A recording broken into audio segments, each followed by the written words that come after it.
Welcome viewers around the world to Levels Fight League, the home of Dutch MMA. We're coming at you live from LFL studios in the historic city of Amsterdam with some of the world's and Europe's finest fighters. And at LFL 16, we have a real barn burner. Tonight, our card is driven by two tantalizing fights. In our co-main, Louie Sutherland is facing Luis Carlos de Brito. And our main event, the title of the top of the card this evening, is Erons fighting Caio Machado. I'm Callum, your host for tonight's action. And with me have two incredible, wonderful figures in the MMA world. To my left, Robin Black, martial arts analyst extraordinaire. To my right, the man who barely needs an introduction, but we'll get one anyway, Stefan Struve, UFC and MMA heavyweight legend. Callum. Stefan, we've got Erons topping the card this evening, a man who, like yourself, fought in the UFC, but his career maybe didn't go exactly as he planned, and he's coming back to revitalize it back in his hometown of the Netherlands. Yeah, and he's got the perfect location to do that. You know, we've seen fighters go to the UFC already, so this is the perfect spot for him to earn a second shot. He did well in the UFC, actually, if you ask me, and he may not have shown everything he has, but he's a great athlete, phenomenal striker, hurt all of his opponent he fought in the UFC. He's got a phenomenal kicking game, and I think he's only going to get better. I think if he would have had a little more experience in the UFC, he would have been able to do a lot better with the skill set he has. I'm very excited to have him here with us, fighting at LFL tonight, and he's got a really good opponent in Machado. Yeah, and that's it. This is LFL. We've had so many fighters move into the UFC. This is a great opportunity for him to rebuild that foundation, get some wins behind his belt, and propel him forward. But on the topic of Machado, a man who refers to himself as the ex-UFC star killer. Yeah, tough task for Erons ahead, because he's definitely not fighting a bum. You know, you see some guys go from the UFC and they want to build their record again, and he fights on home soil. He doesn't have an easy task. He's got a very difficult opponent ahead of him who already beat two guys who fought in the UFC. So he wants to make a 3 on his enemy's turf tonight, fighting Erons. So there's some animosity there, weigh-ins as well. I can't wait. It's going to be incredible. Some excellent narrative. Is it Erons building his path back to the UFC, or is it Machado getting that triple threat? We'll find out. Robin, we have, again, a behemoth, magnificent, gargantuan co-main event with two rather large gentlemen throwing down Sutherland and Derito. How do you expect this to go? I mean, it's going to be carnage, right? Like total carnage, car accident style. Sutherland is, you Europeans educated me, he'd be a front row rugby player, right? But for our North American audience, he moves like a running back. Like these two are big, thick, scary guys, but Sutherland's super athletic, very explosive. There he is right there. Head kick city. But then Derito is the kind of guy who gets a call on Wednesday that says, you want to come to Europe, flies across the Atlantic. He is, and I mean this with absolute respect, he is a one-round fighter. His losses are in the first round, and all of his wins are first-round finishes. If there's an over-under of 3.5 minutes, bet the under. This is going to be a lot of fun. And he weighed in at almost like 129-point-something kilograms yesterday. This is a huge mammoth man. Yeah. So yeah, we don't expect that to go much past round 1 by the sounds of it. No, there's certain things about heavyweights, with all due respect to Stefan Struve, who is one of the great heavyweights and fought some of the greatest. Their heavyweight fights can be easier to understand sometimes because they're big and everything is large and a little bit slower and very, very exciting. People are going to love this fight. Yeah, I can't wait. But one of the joys of LFL is that there is a whole lot more than just the co-main and main event. We have 6 other fights coming up that are going to be, each one of them more interesting and balanced than the next. So I think we'll be able to show a few clips of those coming up. So this is Erons here, Stefan. Yeah, we know he had a really good training camp. He also went to Florida to train at Kill Cliff for several weeks. So you know he has put in the work, trained with world-class fighters to prepare for this fight. And he's done everything in his might to make sure that, you know, his first fight after the UFC is going to be a success. Yeah, and there's a maturity and a smoothness that you see in him, too. This is Machado doing a little bit of training in before his fight. It's going to be a fascinating balance to see whether he can deal with someone who's such a high caliber UFC level combatant as Erons is. But yeah, this is a tough old Brazilian who's going to get in the cage. Yeah, we got a couple of them on this card. Oh, there's Sutherland there. Man, when you see the way this guy moves, he's big and he's powerful, yes, but he's agile too. You definitely don't expect those head kicks to come up that quick. No, and Stefan knows. He's been in with guys. How many UFC fights did you have? 30? 24, yeah. Jeez. I mean, look at this. Super, super athletic and smooth, and he accelerates into every shot. Yeah, and for me, I was, pretty good at keeping those guys at range, but those guys don't have range. They're going to collide. It's going to be madness. And then there's Roland, too. He's in a good one tonight. Oh, that head kick. That's going to be, this was his last fight. He's one of our LFL new talent proteges who have risen up through the LFL system, and this was a bloody carnage of a fight that's going to get repeated tonight. Roland's a powerhouse for middleweight. Roland has also had some challenges. He's undefeated, but he's had his nose broken. He's had some tough moments, which is good. It makes him a better fighter. And this is opponent, Piechaczek, on the back of another one of our fighters who, wow, this was an incredibly grueling. This was fight of the night, 100%. 100%. Incredible Amazing. fight These last two time studs that are going to face each other at this point in their career. We're in for a real treat with that one. And here we go, a little bit of footage from Alish Smith here against our last fight against Benita Van Roy. She very nearly finished the fight with a submission here, Stefan. Yeah, that fight could not have been closer than it was. Back and forth, great battle, and she's got a late minute step-in replacement for her opponent, but her fight with Benita Van Roy was incredible. There's one of our tastiest, crispest one-punch knockouts. Watch how if we see it again, watch how he turns his knuckles. It's just, that's such a sweet knockout. Just watch Bink. And that's Barry Irausquin, who'll be our third fight of the evening. And he was only in here for about 19 seconds in this fight. So I think that left hook didn't land too. It's beautiful to see that. I like that he doesn't, he doesn't bring his eyes away from his opponent. He keeps watching his opponent the entire time. And then we have Marcelino Kemna fighting Goedhart. Myrtle Groenhart here a long time ago. He's fighting again tonight. Marcelino Kemna, that is. Just so many great fights, but there's a real joy like in this venue and just in LFL in general. Like it's a wonderful show, and people will see it tonight. And this is Kemna's opponent, Sadi. He's coming in with a beautiful submission. Palm to palm. Look at how deep that is. Elbow up high, leg over, palm to. I loved how he was working on that on his way down. When he was falling down, getting the elbow up, beautiful job done there.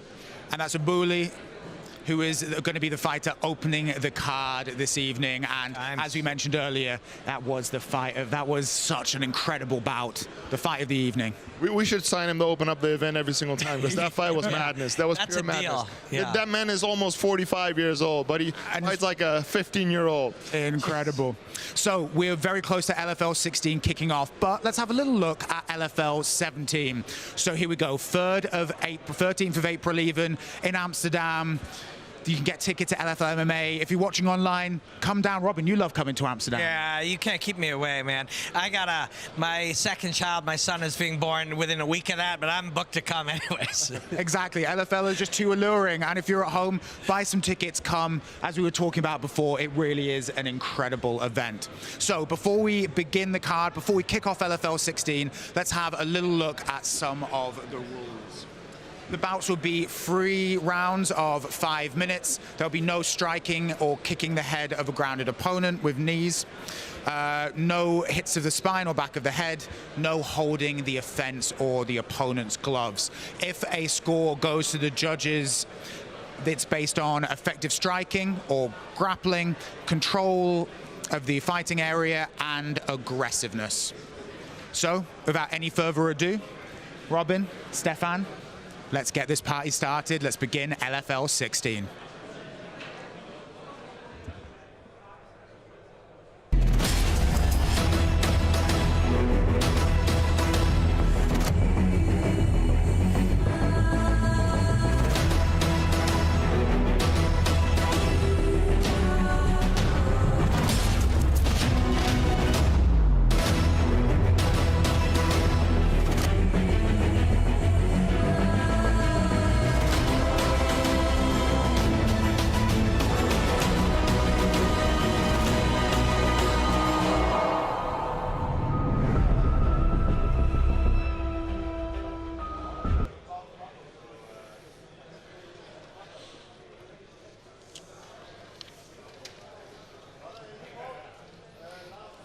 Okay, here we go. LFL 16 ready to kick off, and we have our first bout coming up right now.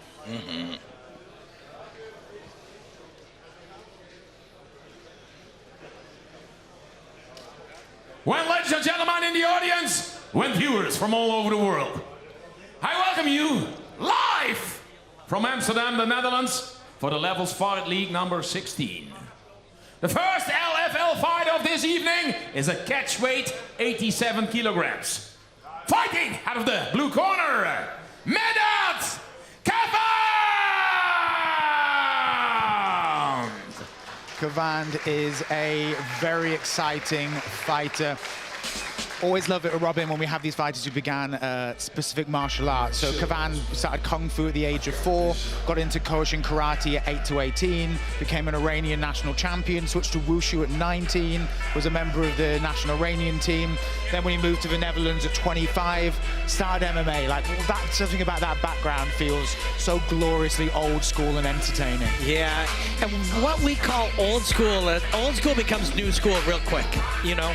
And if you are somebody who just listens to the narrative and believes everything you've been told and don't understand that things change, you think wrestling, boxing, Muay Thai, kickboxing, that's how you fight. But today, variation is the hardest thing to deal with. People who think different, behave differently. And Chinese martial arts is something that the top gyms and the top fighters are really investigating because it is so different. So he comes up with that uniqueness, with that variation as a young man. I commentated the World Wushu Championships in Kazan, Russia in about 2016. And Wushu looks very similar to MMA without knees. You can punch, you can kick, you can strike, you can throw, but you think a little bit differently. And absolutely, unquestionably, although some semi-educated people will rule out Kung Fu, top fighters will not.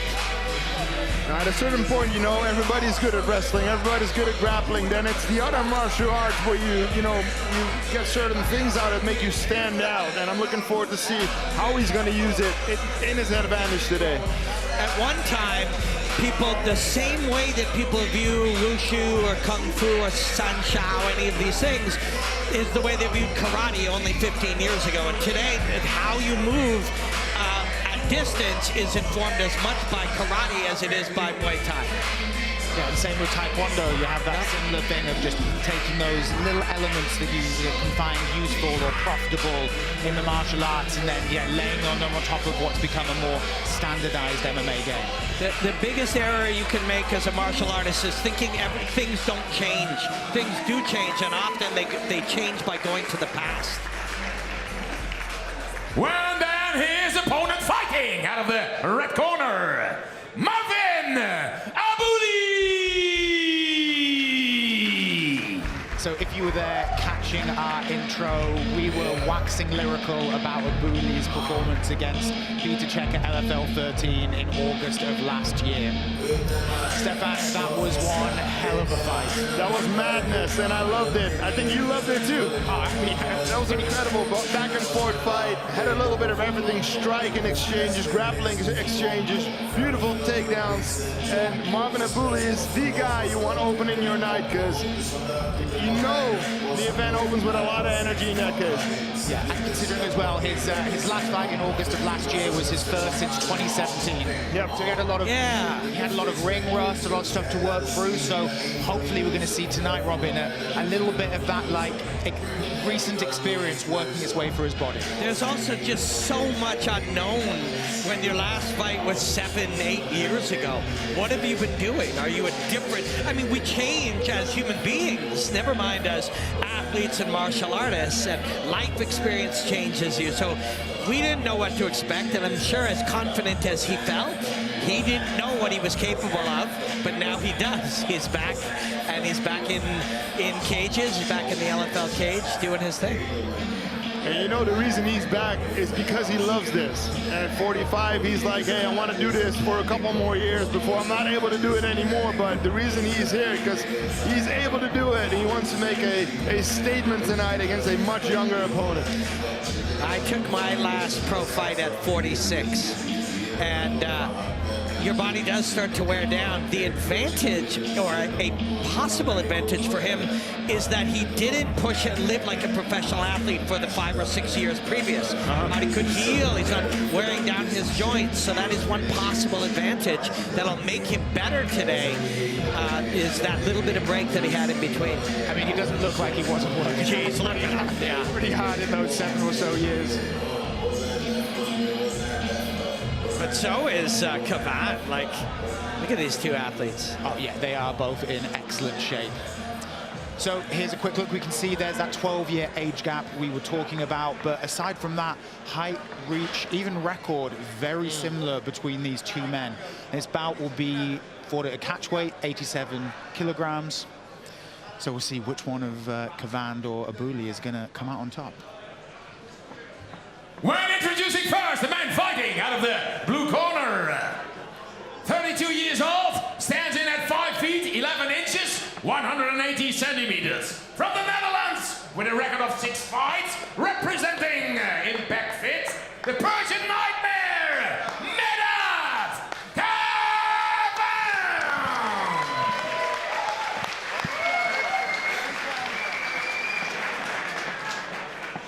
When then his opponent fighting out of the red corner, 44 years old, stands in at 5 feet 11 inches, 180 centimeters. Also from the Netherlands with a record of 8 fights, representing Fight IQ, Marvin Abulli!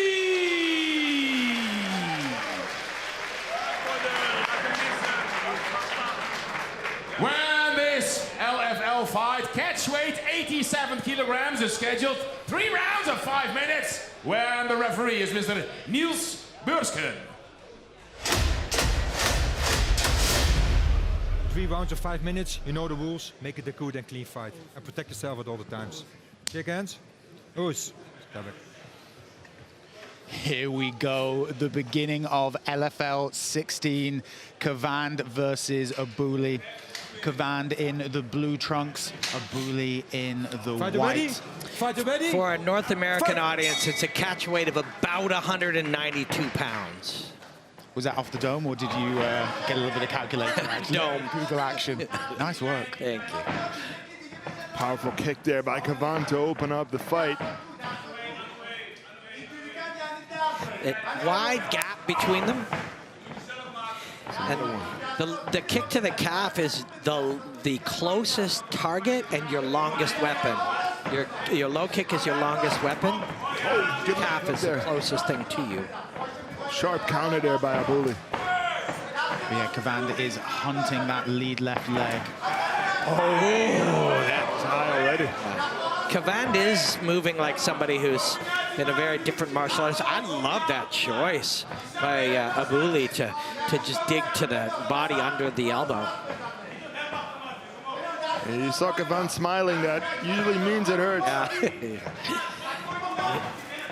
Good level change there, but good defense there by Cavand as well. And a knee on the way out. Cavand led with the rear hand, but he got in really deep, which let Abulli get the body lock for a moment.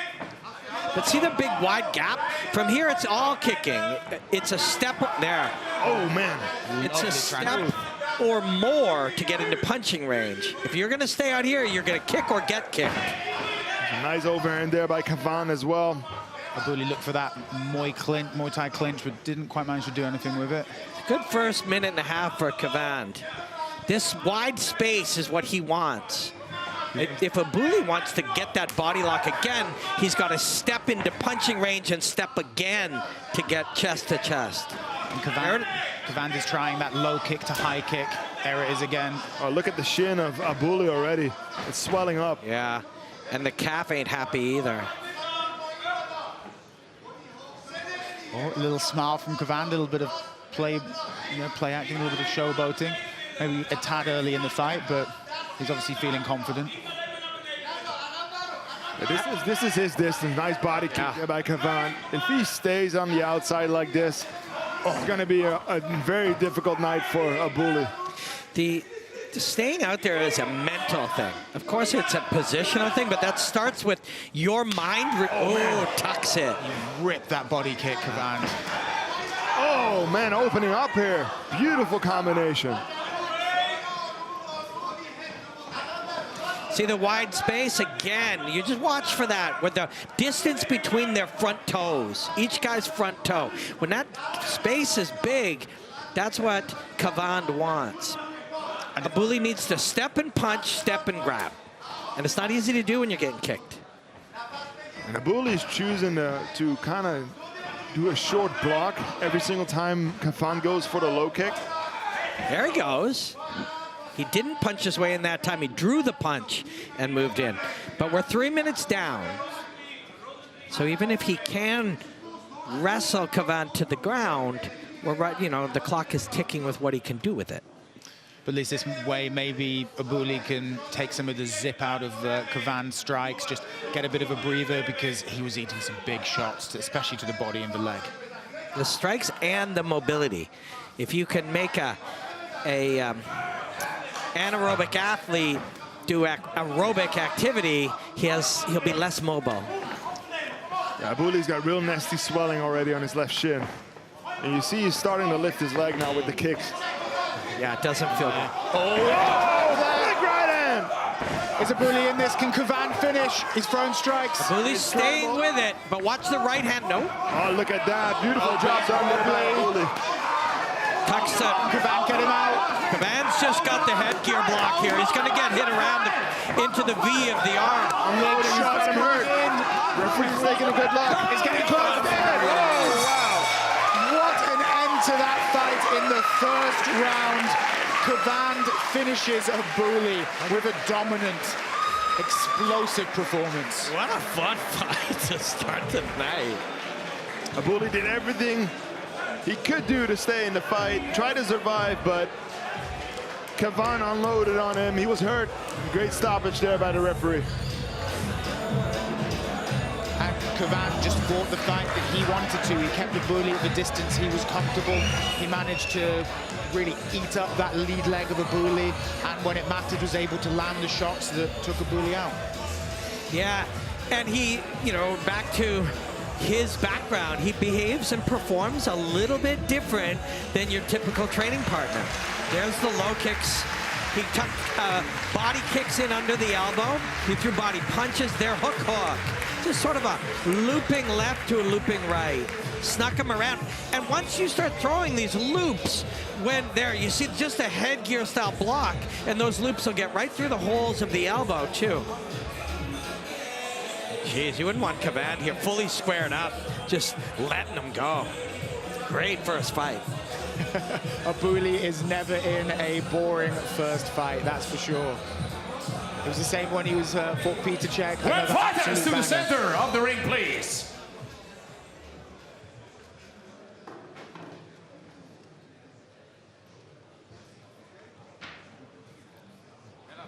The official. Well, first of all, ladies and gentlemen, a big round of applause for both fighters. Melo, Cavand and Abulli.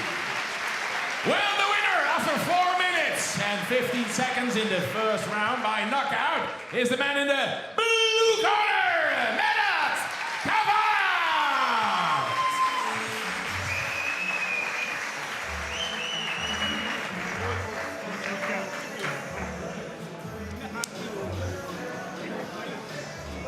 Great fight, sir.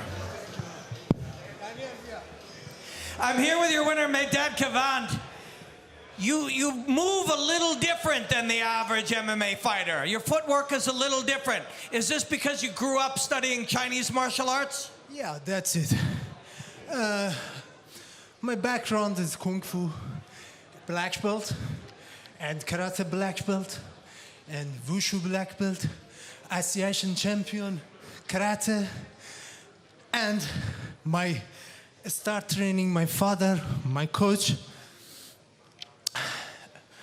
and now 7 years or 8 years starting mixed martial arts and don't have a team.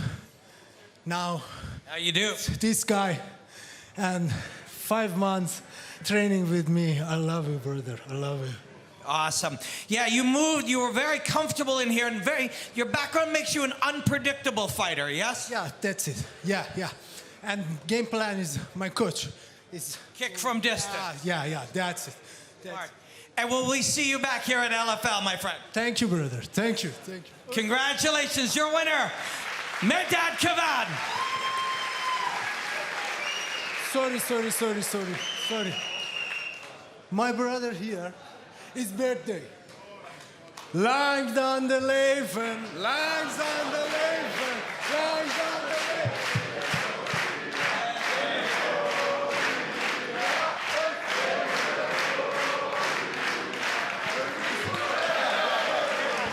Nothing like a birthday sing-along at an MMA event, Stefan? A little flashback to Yusri celebrating his win. Remember that? Yeah, well, Andre Hazes. Yeah, exactly. Went full crooner. But Cavand, what an incredible performance from the man.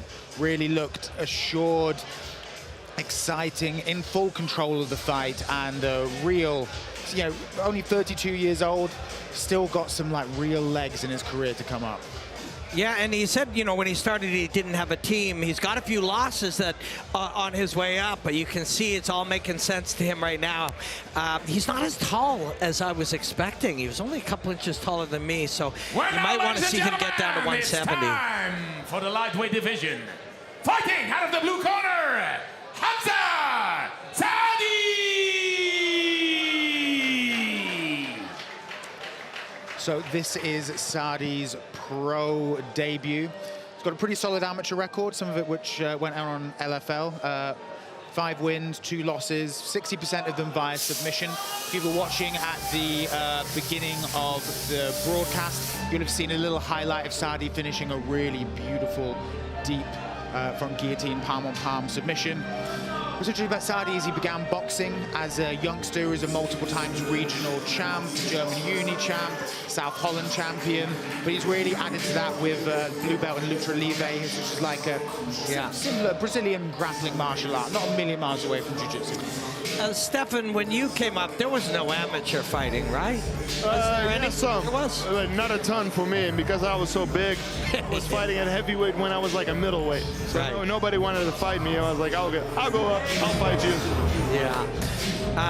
Whereas for him, for Sadi, amateur, there's a fully established, at LFL, we have the New Talents show. So kids are able to come up and be in the same cage, in the same room, in the same environment.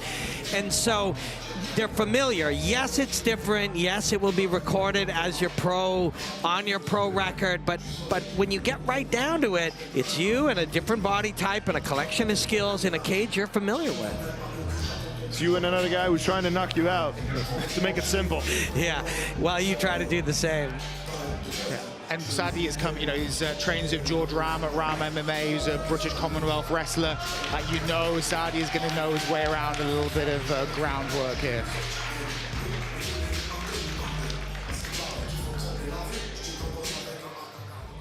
Well, then his opponent fighting out of the red corner, Marcelino Kemna! Kemna is one of those brilliant fighters that we get all the time coming through LFL with the Netherlands' kickboxing background. We have a lot of these high-level fighters who have just had this experience in kickboxing, making the transition to MMA. And yeah, Kemna's fought in infusion. One brother trained MMA, the other kickboxing.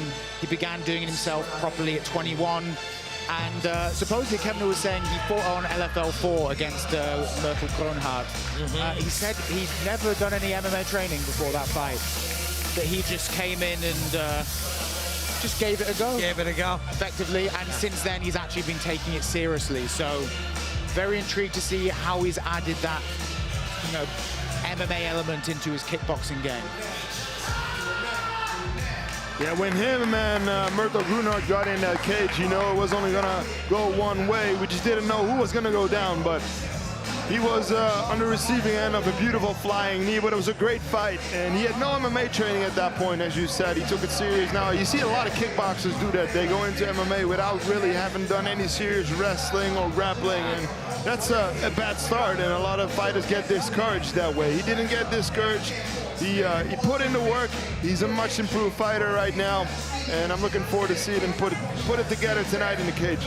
I was having a conversation with one of my coaches, Evan Boris, about that. It's like some of these Thai fighters fight a lot, and you lose sometimes, and that's part of the journey.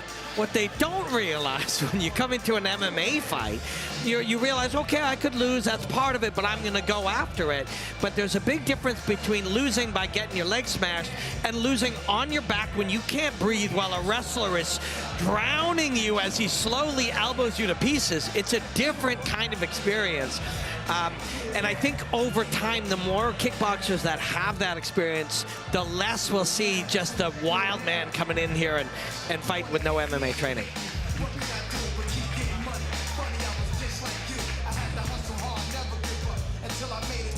Okay, here we have the fighters. Sadi, 7 years the junior of Kemna, with both a rather substantial height and reach advantage. This is Sadi's first pro fight, while it will be Kemna's 5th. When introducing the man in the blue corner, 27 years old, stands in at 6 feet 2 inches, 189 centimeters. He's from Morocco, tonight making his debut in the cage. Representing Ram MMA, ladies and gentlemen, Hamza Sadi!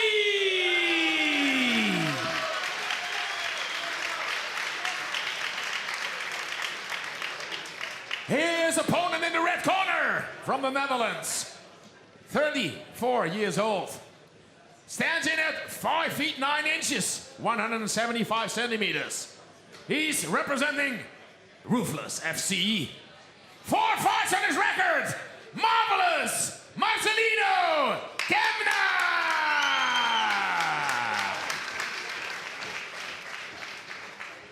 When this LFL fight in the lightweight division is scheduled 3 rounds of 5 minutes, when the referee is Mr. Tariq Khan. Okay, gentlemen, listen to my instructions at all times. When I say stop, you stop. Fight hard and fight clean. If you want to touch gloves now. Step back.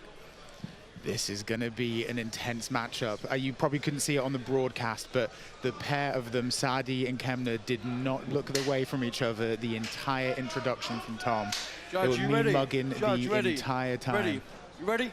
Round 1, fight. We know Sadi wants to get in very close, right? And the more aggressive Kemna is, the better it is for, I mean, it's dangerous, but it's better for Sadi because he can get to a body lock or get a leg. Sadi, he's not really worried about this. This is what he wants, actually. Yeah. Once Kemna jump on top of him, if I was Kemna, I'd step back. Yes. Because the wrestle up is a true skill today. All you do, you know, this is dangerous stuff. Now, see, we're already wrestling up, right? Wrestling up is a skill. Good job done by Sadi. It's interesting because he's got the height and the reach, but he wants to be on the inside. Kemna moves the action to the fence. Good job by Kemna using the head control here. So you know what to do here when you've been taking it seriously for, say, a year. Get the head under the chin, get the left hand into the right bicep right there. But see, Sadi's just rotating it out and getting his own grip. And you're going to lose the small battles here if you're Kemna and you're much less experienced, right? It's a much more dangerous place for Kemna to be than he realizes. Sadi's looking for an Uchimata, something I love doing, being the taller fighter. Rep up the arm and then look for the inside trip or the Uchimata. All respect to Kemna for, he's been training this, you could tell. All you want to pull in guard by Sadi's a good idea here. Oh, big right hand there by Kemna. An even better idea. Oh, he's got him hurt a bit, I think. But look this is the game, right? Now, he's got his hands closed, and there's a takedown. Beautiful job then by Sadi. Look at Kemna. He's putting in the work, guys. Yeah, he sure has. I didn't expect him to be able to get back up in that situation, and good on him, man. That's wicked. Because like a brick house. It's a time issue, right? What can you learn in 1 year to win a position against somebody who's put in 4 years? It's a time thing, but look at what Kemna's done with that year. He's so good. And that knee seemed to make Sadi sit up and take notice. Every single shot Kemna has thrown was full power. Yeah, Sadi now trying to pull into a half guard. He succeeds. Better maybe for Sadi, but man, I'm super impressed with Kemna. Kemna's doing great. Interesting, you don't see very much like guard work, been pulling guard in MMA these days. If you have a disadvantage on the feet and an advantage on, you believe you have an advantage on the ground, it's a smart move because he can sweep from here, right? Yeah, he's looking to grab a hold of something, create leverage.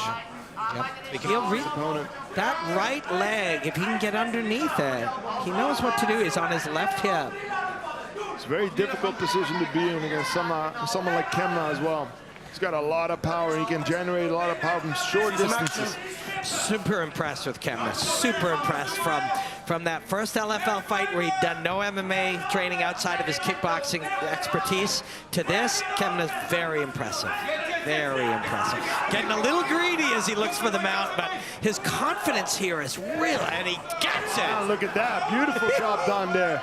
Love it. And that's all but a reverse. He's going to stand up. He's going to stand up. Kemna's going to stand up.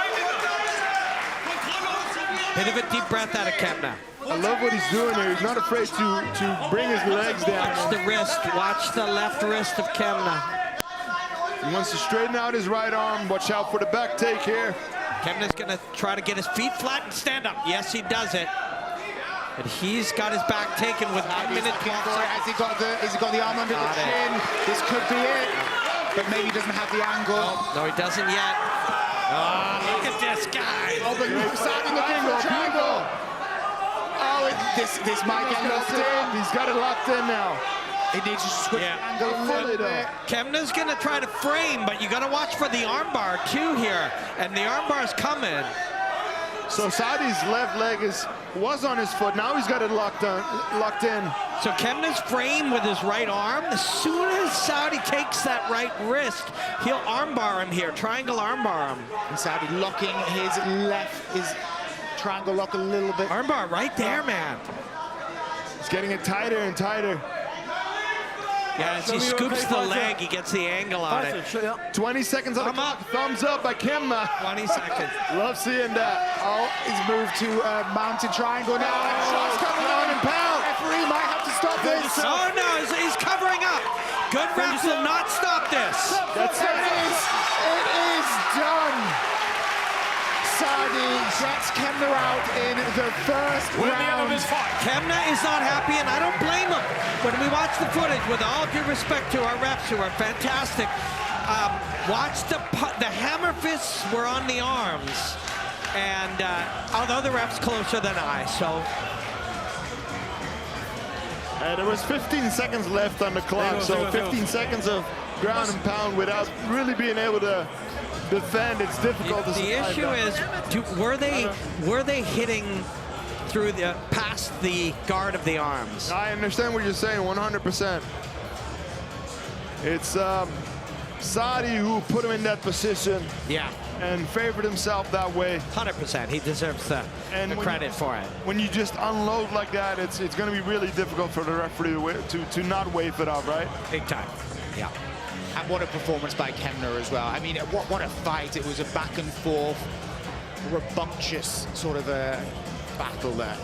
I want to see that those last 10 seconds at some point if we get the chance. Well, fighters to the center of the ring, I'd please. like to see the whole fight again. I mean, what a topsy-turvy, incredible 2 fights in and 2 incredible bouts already.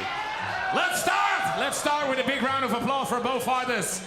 Hamza, Sadi, Marcelino Kemna.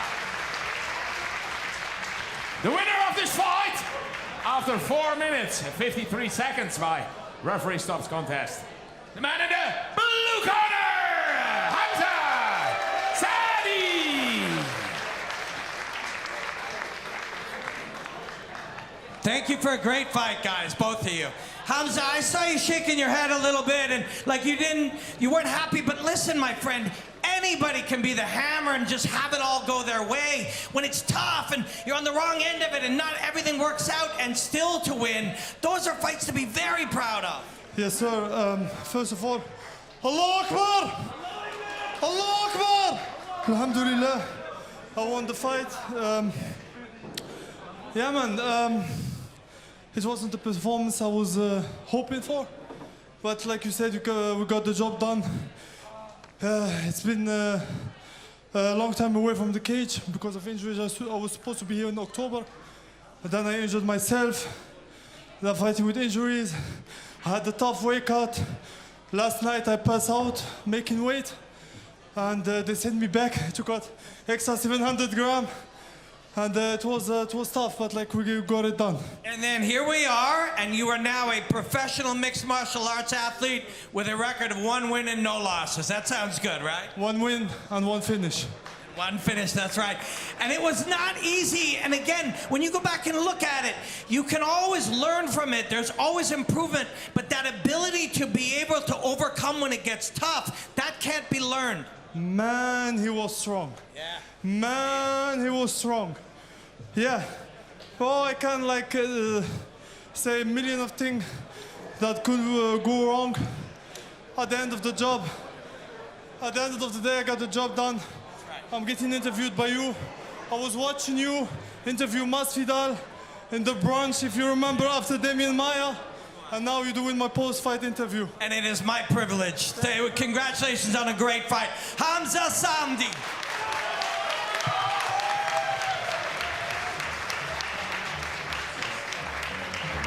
A brilliant performance. Samdi, only 27 years old still. A big amount of potential there with that man. Yeah, he did a great job with the triangle to turn it around and just unload.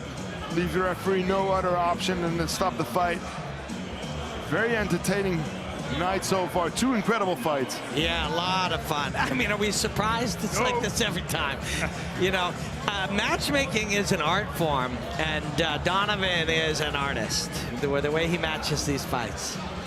A Van Gogh, if you will. Yes, a lot of years coming off. Well, now, ladies and gentlemen, we go to the bantamweight category. Fighting out of the blue corner, Harun Goedhart. So already we're seeing a little bit of a trend so far, and in LFL 16, and that's with MMA fighters. You have different backgrounds, you come from different martial arts. We had Cavand at the beginning coming from his Kung Fu, Sadi with his boxing, and now Roland Goedhart with Taekwondo. Started at 8 years old with his dad. And those father-son connections are always fascinating when they happen in MMA, Rob. Yeah, Taekwondo was my first martial art. And so, of course, when we see Taekwondo, we think of flashy kicks, but there's also an element of mobility and the management of a large distance between you. There's a lot of tools that have been brought in. Again, it was something we talked about earlier, but that idea of MMA being a concrete, permanent art form, it is not. It is an ever-changing art form. And the more sort of homogenous it becomes, the more valuable the outlier martial arts are. Of course, in MMA it's impossible to be world-class at every aspect of it. So any difference you can do, any difference maker, you're always able to then maybe separate or provide a point where you're able to extend beyond what someone else is capable of. I was training at Bob Schreiber's, and Stefan teaches there, and Stefan's a black belt who submits people off his back, but it's primarily wrestling that you teach because that's the modern version. So a young man like this with a Taekwondo root will be a very different martial artist. Well, then, his opponent fighting out of the red corner, Barry Irausquin. Irausquin, last fought on LFL 14, in which he won under 20 seconds with, I believe, a Conor McGregor, prime Conor McGregor, should we say, esque knockout in under 20 seconds. What a performance that was, Steph. Yeah, absolutely beautiful job done there, landing that right hand. And I said it when we were talking about the fights early on. I love how he kept his eyes on his opponent. A lot of guys slip and duck and they have their eyes on the ground or wherever, but he kept looking at his opponent the entire time and pinpoint accuracy for the knockout. Beautiful job done in his first pro fight. Yeah, that just, and you did point that out while we were sitting in the open. that focus, that ability to like stay 100% focused and to be able to see and feel everything that's happening and absorb it all, but stay laser focused on whatever your task is in the moment. It's a wild thing. You're gathering information about what he does or what he may do or traps that you're setting up, but you're also trying to stay present in the exact moment of what you're dealing with at that time. Yeah, there's so much going on, and keeping that focus is one of the hardest things for an MMA fighter, going in that cage with someone who's trying to attack you and take your head off, right? It's a scary thing, and when you're able to keep that focus, you're able to perform in a way that a lot of people will never understand. Yeah, which is where you get moments like we saw last time from him. You know, when people talk about energy and cardio quotes, they talk about a bar of energy that goes down. Focus is like that too. I agree 100%. Here we go. Kurt is 4 years a senior of Irausquin. Irausquin, though, has a reasonably substantial height and reach advantage and is currently undefeated. But that might change tonight, so let's find out if it will.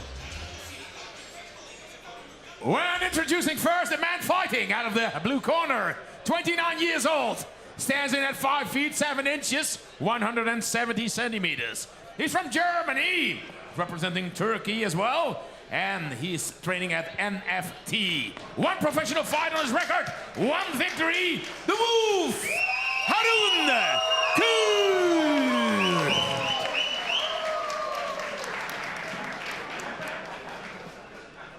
When then his opponent fighting out of the red corner, 25 years old, stands in at 5 feet 10 inches, 177 centimeters.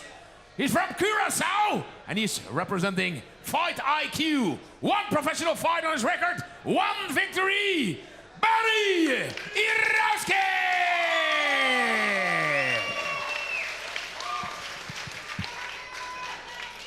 When this LFL fight in the bantamweight category is scheduled 3 rounds of 5 minutes. When the referee is Mr. Daniel Sharifi. Fight hard, fight in. Listen to my comments all the time. No questions. It's really important for Truscolaska, Irausquin that he doesn't have the expectation of himself to do it fast again. Yeah, you don't want to be dealing with that disappointment after 20 seconds in the fight, 100%. Fight it. And you know, at 22 seconds, it's all unfamiliar to him, so. And we're off. Kurt in the blue short, Irausquin in the white and orange. Irausquin's body type is just, you look at it, look at the length of that rear hand. Look at that bend in the elbow, how long it is from his hand to his elbow to his shoulder. A long, long arm. Yeah, he's 5'10" or 177 centimeters at weighing in at 61 kilograms, which makes him a rather big boy for this division. There's the Taekwondo background. What's interesting is that Irausquin is the taller fighter, much taller fighter, longer arms as well, but usually it's the Taekwondo fighters who have great distance control. Yes. So I'm very interested to see how it's going to play out and how he's going to deal with that reach advantage off Irausquin. Irausquin looks great when he's southpaw, but when you are southpaw against the Taekwondo fighter, the rear leg, the right leg of Kurt is going to be his dangerous leg. Now Irausquin goes orthodox.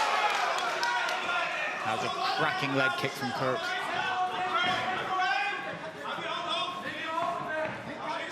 And Kurt did a good job of fighting amateur. Instead of, you know, with his Taekwondo black belt, going straight to the pros, get that experience in, the experience of people taking you down, throwing different things at you then in Taekwondo.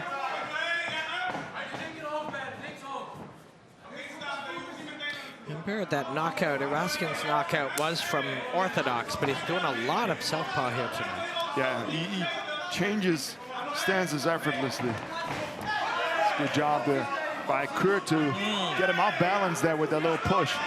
And that is part of a competitive Taekwondo game. You're so far on the outside, but when in danger and you lose sight of it, you go in super tight and you take away the gap. And so it's all the way out or all the way in style hiding. And Kurt is doing a good job here, just with those movements, pressuring Irausquin to the cage. He does a great job moving in and out. And Kurt was neither impressed nor affected, at least in the way he's performing today, by that quick knockout of Irausquin. You know, that's part of the game, but it didn't change the way he's going to approach this. Oh, it's a beautiful long left hand there by Irausquin. Looking to counter Kurt as he comes in and tries to hit those points. Stepped in, left head kick there by Kurt. Love how he set that up. Kurt's side-to-side movement is really smart, and currently there's no super predictable pattern on it. Oh, and he tucks on one underneath. Step in knee there by Irausquin. Yeah, he felt it. Kurt is looking a little bit wide-eyed there. But comes swinging back and lands a nice left. It's a fun fight, too. Kurt's, when he backs away light on his feet, and he's in control here, and he's going to come back in. And when he moves laterally, you don't really anticipate which way he goes because he changes direction naturally. Trading some leg kicks now, the pair of them. Ooh, little outside crescent kick or axe kick.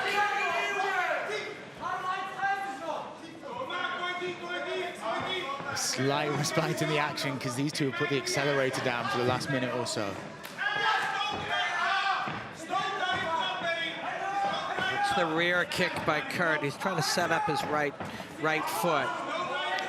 So far, the distance that Irausquin lost fighting at, using his range, is favoring Harun Kurt today, in my opinion. Yeah, it's almost like Irausquin's jab length is Kurt's kicking range. Oh, our first bit of wrestling we've seen so far. By Kurt. Kurt almost got him down, but Irausquin's now leveling up, but lands a nice knee on the raise there. It's a high-paced fight, a lot of fun. High pace, high skill, too. We're just approaching 30 seconds left in this first round. Some good head control there by Kurt, but good job by Irausquin to get out of the way. Kurt was got in super deep when he went to get that double leg, and then he got it. And I think he was keeping that hidden. He didn't fake it. He didn't half shoot the double earlier. When it was time, he went. That's a right kick.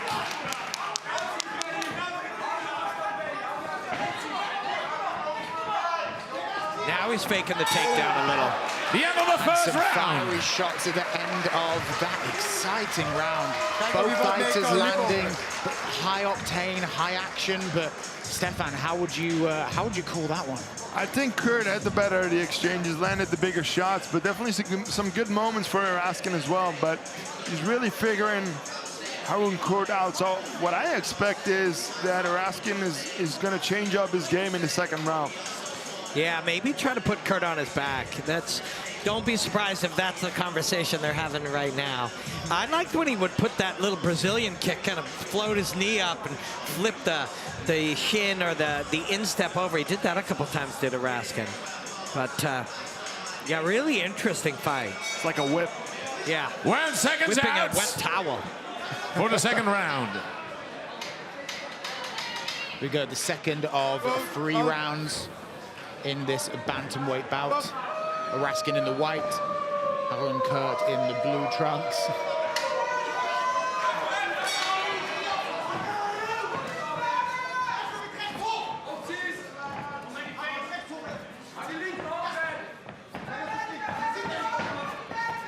Begins slightly tentatively, but I don't think it'll take long for this to spark into life, as we just saw it happen there. There's been a couple of times where they've clashed and Kurt has pushed. And it's a tricky thing when you push somebody away from you. You make a gap, they can punch to it. But high-end fighters do it all the time. Demetrius Johnson did it all the time. A little push in tight. There's that shoot for the takedown that we're mentioning. And he's staying with it all the way across the cage, but Kurt turns him. Can Irausquin reverse it? Got to be careful with the knee here. Yeah. Or the knee for Kurt here in this position. He's blocking it with his own thigh, but it's there now. Yeah. Fights his way out of it. It's the right, no, it's gone now. It was the right knee of Irausquin that was the threat. And this is where maybe Kurt can use a little bit of that body shape to get under Irausquin. Body lock. So Kurt's got two hands joined underneath. He might separate. Or he's going to drop way down and try to lock behind the thighs. It's difficult when you're fighting a taller guy when you double unders. He doesn't have it now anymore. You have to And go, Irausquin reverses. you have to go really low, and then there's always the danger of guillotines and stuff like that. Irausquin's done a really nice job. He was in a disadvantageous position. Now he's in a slightly advantageous 50-50 that favors him. Slightly better than 50-50 to him. Oh, beautiful throw there. Kurt, wonderful, and he slides into mount. He's still got 2.5 minutes to work here. Some big shots coming in, a few lefts dropping. Irausquin's managed to get back into half guards. Now full guard. Very nice defense from Irausquin there in a moment he could have panicked. Harun Kurt has shown a lot of different skills. A lot of very different skills. He's being threatened for an armbar now. He's got to be careful, especially because Irausquin's got his leg on the fence. Looking for that. Ooh. But when you roll for an armbar, sometimes you expose yourself. Now he's underneath. Nice scramble. Great job by Irausquin there. Oh, Darce This position. is standing Darce, yeah. Now he drops full. We saw him do that earlier. And he's got his hands locked. He got this earlier, yes, and he gets it again.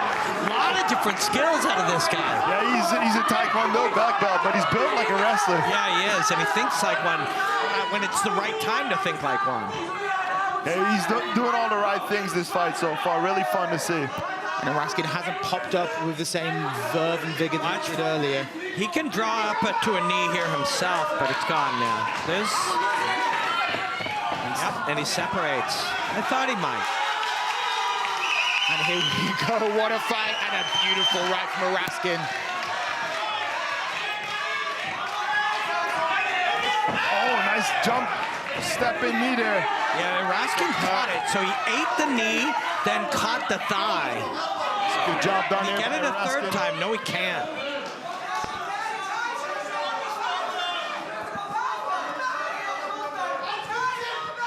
The pace in this fight is incredible.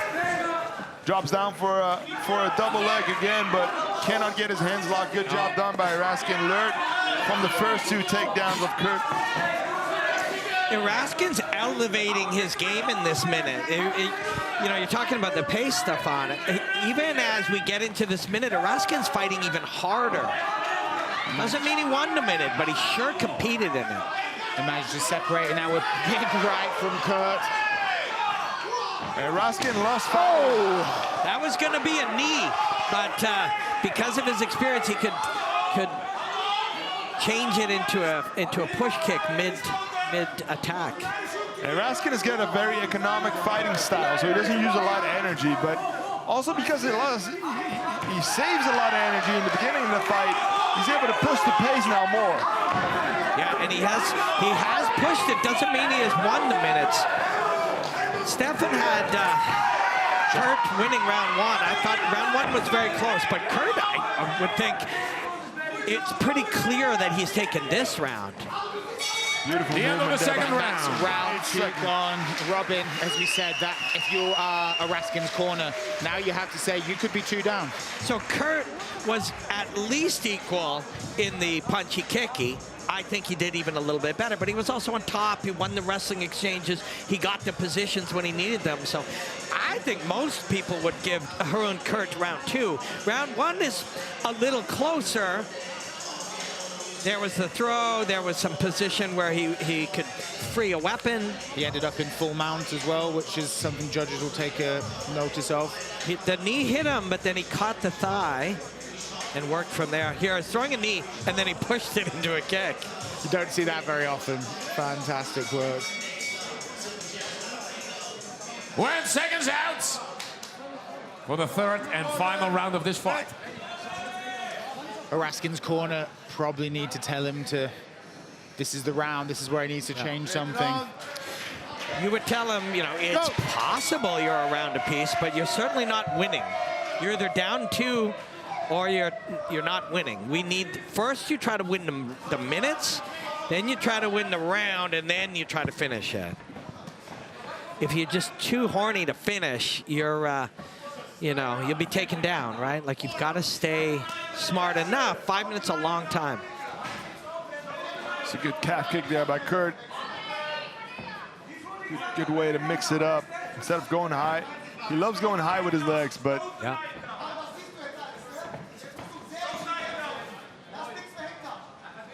Everything Irausquin does is setting up those big, long punches of his. He's very economic with his kicks, doesn't use a lot of energy. They're not very powerful, but he's trying to get a reaction. But Kurt is just so fast. It's difficult to counter him and react on that. Yeah, and he's hard to read. Even that hook, it didn't land, but, you know, his body first suggested other movements.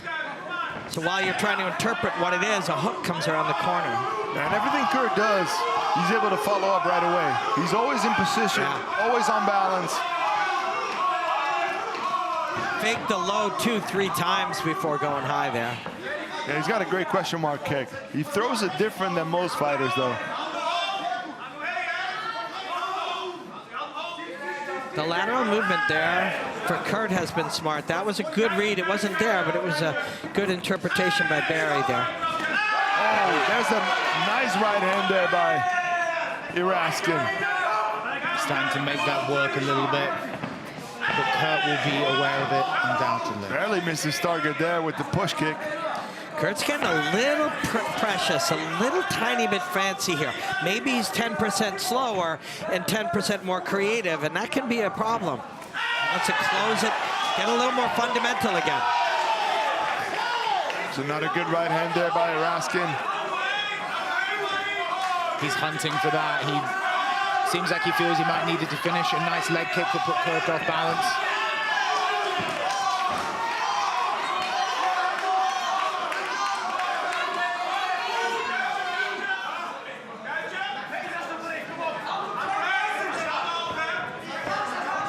Kurt's hands come down, and you think you can touch his chin, but he moves his torso really well. Beautiful counter there by Kurt. Comes in, lands a right on Irausquin, but Irausquin doesn't look bothered at all by it. It's a lot more of a tactical back and forth in the center of the cage this third round. It's either both of them are a little bit tired, or they're just trying to find that opening to actually finish this thing.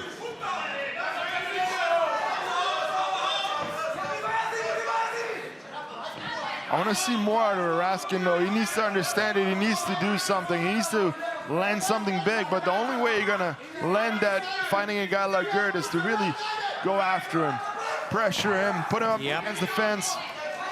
This is what he needs to do. Yeah, if he can, to Stefan's point, if he can push him that he has to go one way or the other, he moves out to his right. You hit him with your left weapons. He moves out to his left. You hit him with your right. But out here in the open field, Kurt is super unpredictable. He's many different fighters throughout these 13.5 minutes.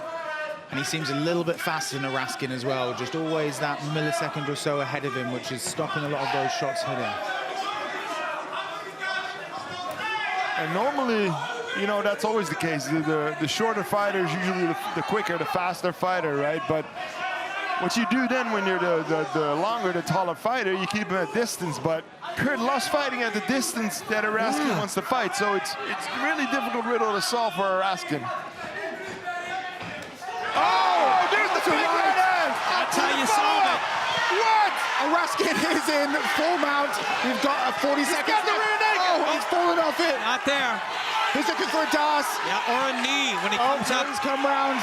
Can he finish him here? 30 seconds. Irausquin's allowed Kurt to get up. This could be an issue for him.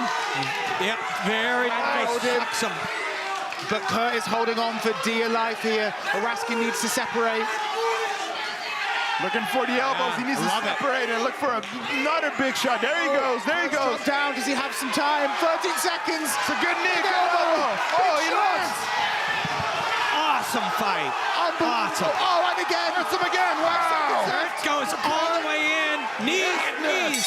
Oh, This is a round. The end of this fight. Irausquin at the end of that. What a performance. Wow. That was awesome. That was awesome. The fight explodes. Unbelievable. It was a great tactical fight, but then, you know, the last minute, wow. The same punch that he hit, that he won in 20 seconds, bink. There, Right there. Man. Right hand. That's twice he touches him. And here it is. Here's the third one. There it is. Oh, wow. Same one. A little bit of a different arc, but the same concept as what he won in 20 seconds. He saved for the final 40 seconds this time. Took that long to find it. And Kurt just managing to stay in that fight then as well, when it looked like he was inches from being pushed off that cliff into the abyss. The scorecards for 1 and 2 were already in, of course. So if Stefan was the judge, her and Kurt would win 2 rounds to 1. Yeah, but it could be a draw. It could be. I would love that. Yeah. I would love that.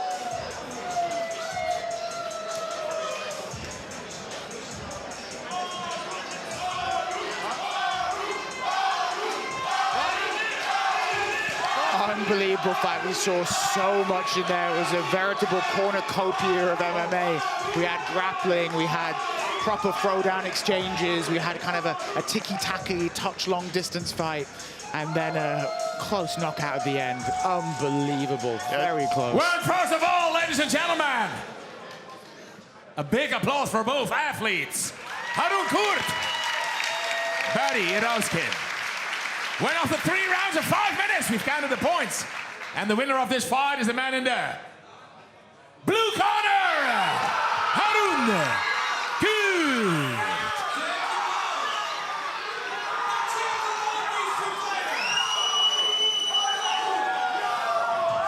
Congratulations on a great fight, man. Great fight. You, sir.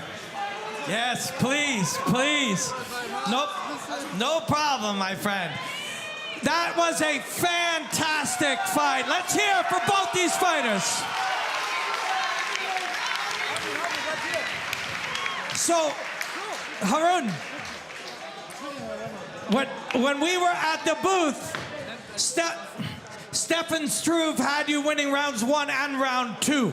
Der Ref hat beide Runden gewinnen lassen bis jetzt. Also der Kommentator hatte beide Runden vorne. Did you feel like you had won the first 2 rounds? Yeah, of course. Yeah.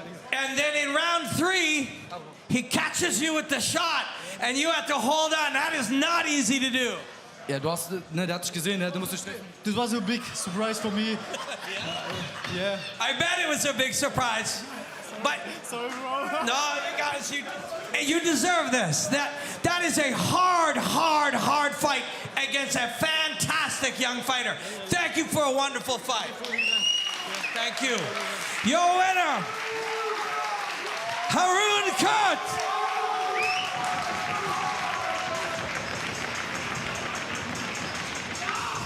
An amazing fight. We've had now 3 incredible bouts back to back, which, yeah, you can't really get much better than that, can you, Stefan? No, it was a phenomenal fight and a great tactical fight up until that right hand, and then he showed he knows how to survive as well.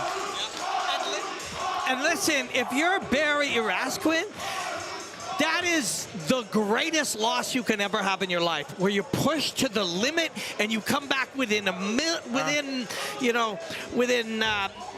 micro measurements of winning.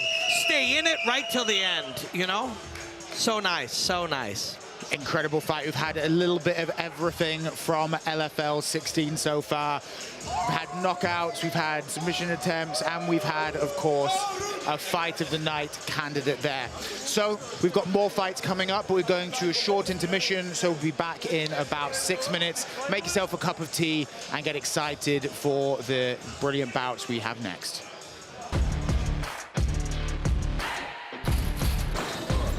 Hey, what up, champ? How you doing? What's up?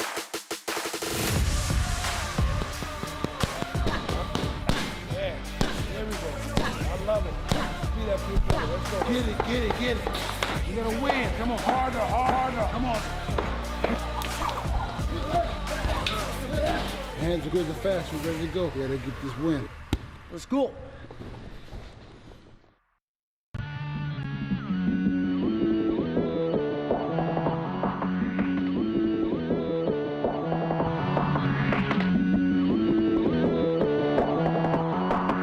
My name is David Piechaczek. I'm fighting at 84 kilograms and I represent RAM MMA from Hulsberg. One day I just watched a movie, I don't even know the name, but it was about Jose Aldo, a story about him, and I was like, this looks really, really cool. On the same day I just went to the gym and signed up there, and since then I've been always training. Like, I felt immediately like this anger and everything, like it calmed me down, and like I saw that this was the way to go for me.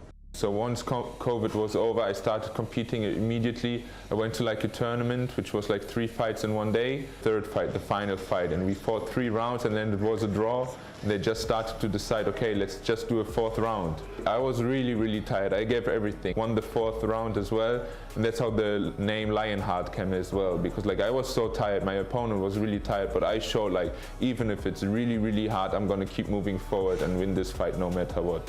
I feel really, really great. I feel very strong. I see that my strength has been going up as well, and my performance, everything was just so much better. So I'm gonna stay in this division.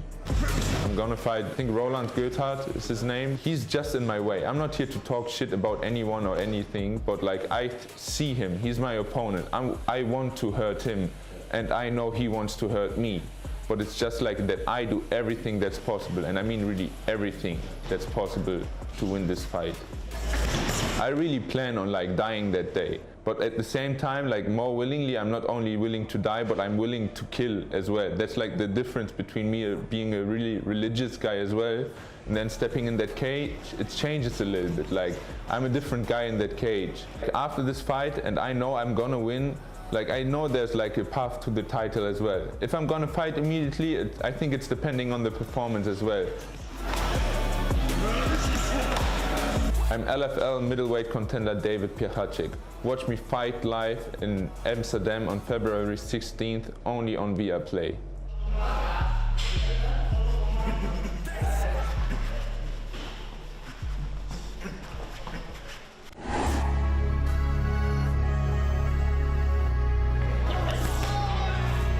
Fight hard, fight clearly, listen to my comments all the time. Touch gloves if you want. Step back, touch gloves, step out.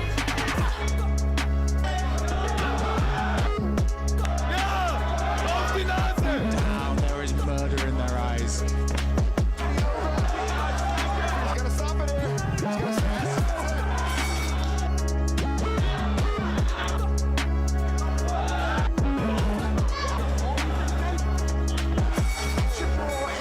the LFL heavyweight champion.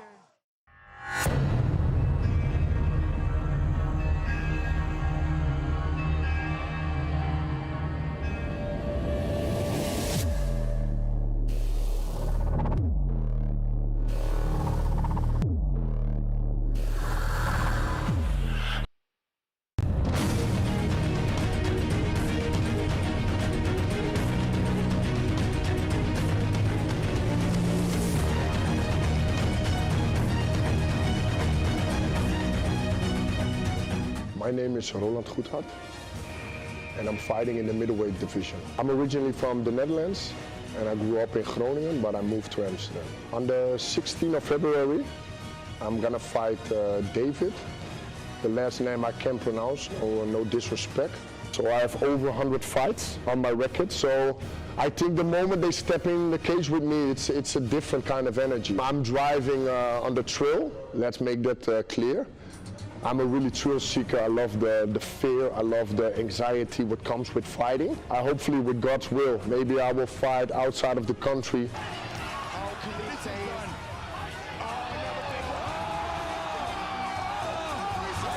Of course, I got ambitions to become middleweight champion of LFL. That's my first goal, of course, and my biggest dream on this moment. But first thing first, I'm really focusing tunnel vision on David. I know he's gonna get his time, but he's gonna get his time after me. Take a little step back in the lane, and then afterwards he can take his shot. You know. I'm LFL middleweight contender Roland Goedhart.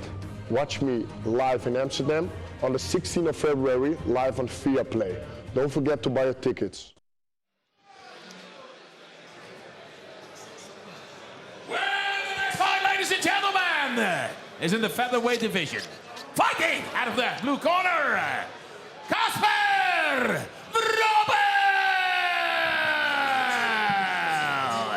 Casper Rubel is one of my favorite types of fighters in that he started judo when he was a child.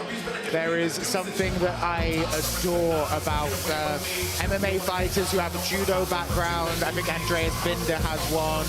Yeah. There's something about how they utilize the clinch in the cage and really work in those transitional elements that I just find endlessly joyous to watch. And speaking of Binder, he was a 2-division champion in LFL. Correct me if I'm wrong, he's going to the UFC, yes? Yes, he's joining the Ultimate Fighter cast. Ah, yes, that's right. You know, we all, if you're a lover of anything, you watch small fragments of it on TikTok or Instagram or wherever. They're my friends. If you don't watch slow motion judo on Instagram or TikTok, look for it. There is a beauty and an elegance in the use of another human being's body and aggression to throw them through the air. And I'm with you, Callum. Judo is a gorgeous art form. And I'm with you too. And the fun thing with someone who's got a judo background is everybody's got a certain defense against wrestling, but it opens up when you know how to use your judo. It opens up for beautiful throws, and we love seeing those, like Kurt did in the fight before this one, out of nowhere. That's right.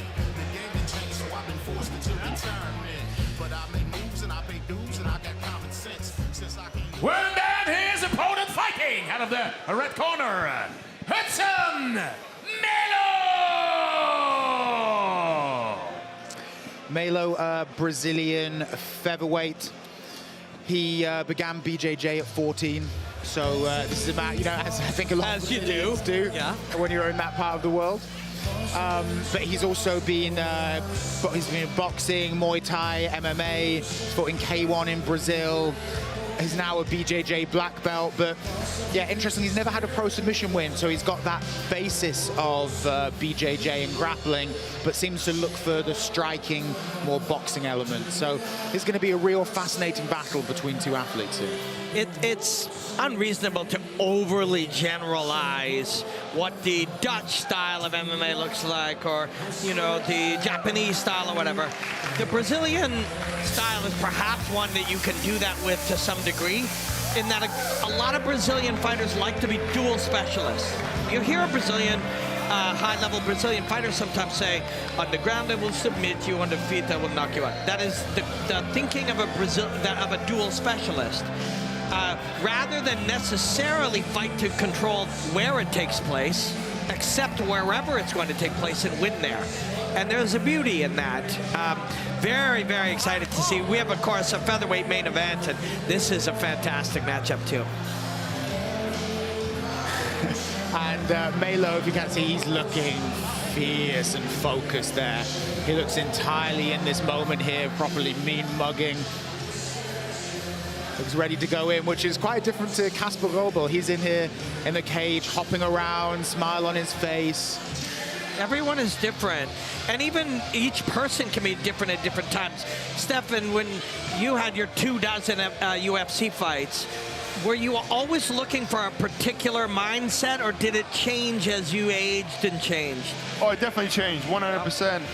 Just trying to keep that focus we were talking about. Like, I struggled a little bit now and then, always keep that focus and do what I had to do. And, you know, instead of being distracted, fighting at home in the Netherlands with like 15,000 people going crazy for you, telling yourself, you're coaching yourself, keep that focus, do what you have to do. You know, Bigfoot Silva's gonna come at you, you need to throw that right hand. Don't go crazy, don't go in a brawl because you want to hear the crowd go nuts. Do what you have to do. And, you know, coaching yourself and staying calm is the hardest part for me in this game. You know, and these two featherweights will get to do that right now. Big difference in height and reach here. You can see it actually once they're both here in the cage. Yeah, Rubel is there, you know, a little bit Ed Jr. as well. And yeah, not too dissimilar records, but of course, Rubel has not been defeated yet.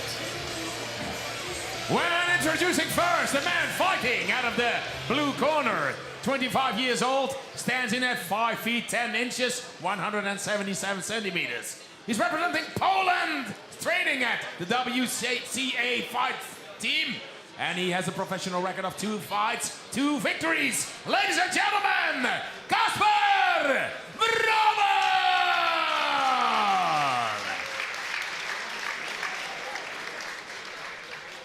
His opponent in the red corner, 30 years old, stands in at 5 feet 6 inches, 168 centimeters. He's from Brazil, representing Team Oliveira.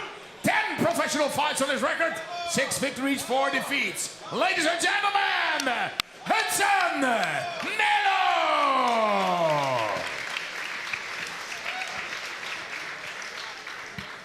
When this LFL fight in the featherweight division is scheduled, 3 rounds of 5 minutes, and the referee is Mr. Daniel Sharifi. Step back. Things getting a little bit testy between the pair there, but don't worry, they'll have a chance very soon to settle any of those differences. Yeah, you get to work it out with your fists.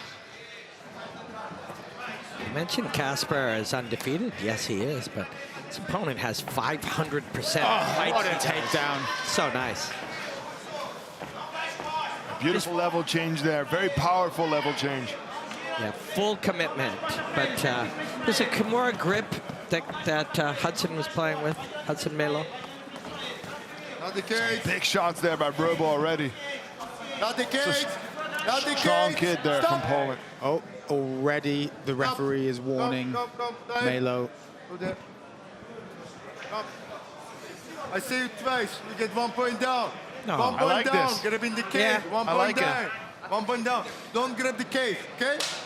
Okay, very fast. For the man in the red corner. This is exactly how that rule needs to be used, in my opinion. Oh, and another takedown there. That kid is a gorilla, man. Yeah. Jeez. Just full commitment on everything. And he's looking to progress his guard, but Melo is using his own BJJ black belt to stop that happening. He's got no submission wins yet, though. But his hips are very fluid, very mobile. Is that Melo trying to lock up Rubel's arm, see for arm bar, but be unlikely to happen in this position these days. This is kind of what I was saying earlier. Melo's feet are nowhere near the ground, so he's not trying to stand up. He's, you know, you want to fight on the ground, we'll fight on the ground. You want to fight standing, we'll fight standing. That acceptance of the position and the desire to win in it. He's got to be careful for the elbow. Rubel's creating distance for those. And should have a nice variety, you know. Now he's getting up. Always looking for... Anaconda choke here, maybe. Take the back. Take the back and force him to lay down. Oh, he's into mount. Head and arm triangle. Got it. Locked in. This is it. This could be... Yeah. He shifts off to the side. Oh, there it is. Yep. Unbelievable performance from Rubel there. Strong 2 takedowns that he got unbelievably slickly. And then when he got to the ground, Melo just couldn't stop that percussive, progressive pressure. Man, Rubel's one to watch for the future. For sure. It's a beast. Yeah, when every choice you make is a full commitment choice, you're not saving anything for the swim back, you know what I mean? Like, you are pushing with the belief that you'll get him out of there. And he did. I mean, Rubel looks like in the sort of shape that he could do that for 15 minutes. And Melo was just helpless. He wasn't able to show anything in this fight. Statement made by Rubel, statement made by referee Daniel Sharifi with that fence grab. I love that. I really believe that every referee in the business needs to do that. Grab the fence, get 1 warning, do it again, point deduction. It'll work better if they all do it. Yep. Right? It'll work a lot better. Yeah, otherwise, if you don't get a point deducted, then you basically get 3 cheating points. That, and if there's no consistency, you don't know how to behave, right? If you get away with it somewhere, you think that, you know, consistency is key, but it's difficult to do. Anyway, let's go to the announcement. Well, first of all, a big applause for both athletes, Kasper Rubel and Hudson Melo. The winner of this fight by arm triangle. After 1 minute and 53 seconds in the first round is the man in the blue corner, Casper Bravo!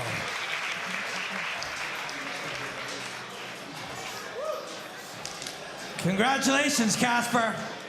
Was that one of those fights where it just felt like you could do anything you wanted in here tonight? Yeah, I feel like that, but you know, you're always fighting like your opponents give you a chance to fight. So I didn't feel well in a stand fight because of that. I don't know how to say. Yeah, it was so sleepy. So I tried to grab him and finish on a ground. It's happened, so I'm so happy. Are you? You want to take this? Are you nervous in the hours before a fight? Because when you come in here, it looks like you're not. No, it's actually just my third fight, so I'm supposed to be a little bit nervous. But I'm doing combat sports for over 20 years. I'm 25, so I feel like in home here. So LFL, I think we can make any bigger deal, yeah, for fights. Because I came here for belt. Hey, listen, you know, we've got featherweights in our main event tonight. You're young, but you're ready to step up and fight that level, yes? Yeah, first let me do some fights here with the more or less experienced fighters. And after that, we will see. Maybe one day I will have a main event here with one of those guys who are fighting today. Love it. Congratulations on a wonderful fight, my friend. Casper Rubel. An unbelievable talent there, Stefan. He really showed the sky's the limit. And he also lived up to my opinion that judo fighters are some of the best to watch. Yeah, 100%. He didn't really use judo throws, but a couple beautiful takedowns. Very powerful young man. Really believed in every single action he used in this fight, and that's why they worked. Because if you don't believe in him, you know, your opponent's going to block you, he's going to stop the takedowns. And that's also how you break your opponent mentally. Because his opponent, Melo, was not able to show anything. Yeah. Casper, it worked, it worked, it worked. You just feel like there's nothing you can do. Beautiful transitions as well into that arm triangle. Great job done there. Yeah, an incredibly entertaining fight and one to watch for the future. We're just absolutely brimming with talent here. Funny when a kid looks you in the eye and says, yeah, I'm only 25, but I've been doing combat sports for 20 years. Terrifying. That's the only way to describe that. Yeah, it's true. Cool. So next fight coming up, that is 4 down, so we're about 50% way through our card, is we have Agata Truscolaska versus Eilish Smith. So Eilish Smith, we saw that fight against Benita Van Roy, which went to the points, which was a very close one, Stefan. Yeah, very close fight, and of course we've seen Benita Van Roy fight, what is it, like 5 or 6 times now for LFL, and she's always in great fights. Every single time she gets better and better, so very impressive fight for Eilish Smith in her debut for LFL. Very close fight. Could not have been closer. She had a submission locked in. She was able to force some great scrambles out of Benita Van Roy, had some great striking, so she really showcased her entire game, in my opinion. If Benita you know, stays at this pace and continues to improve, she'll be a top 20 fighter in a year. She'll be fighting in the UFC at some point in the very near future. And when you take on somebody like that this young in your career, the fights can feel easier after that. You realize you belong at this level, and your opponent tonight, you go in there, and if you fought somebody so high level, you get to test early if they're beneath what you faced before. So, well, I guess without any further ado, we should get the fighters out and see how this 5th bout at LFL 16 is going to go down. When they say it's calm before the storm, because we go to the ladies. A catch weight, 54 kilograms. Fighting out of the blue corner, Agata Truscolaska! So Truscolaska is a Polish fighter. She started with wrestling and BJJ, following that with a 1.5 years of boxing before switching to MMA. She's a multiple medalist at Polish BJJ and wrestling championships, so she's got a lot of background in the grappling side of the game. So don't be surprised at all if she looks to put the fight in that sort of area, to like force Alice Smith to swim in those sort of murky, sharky waters.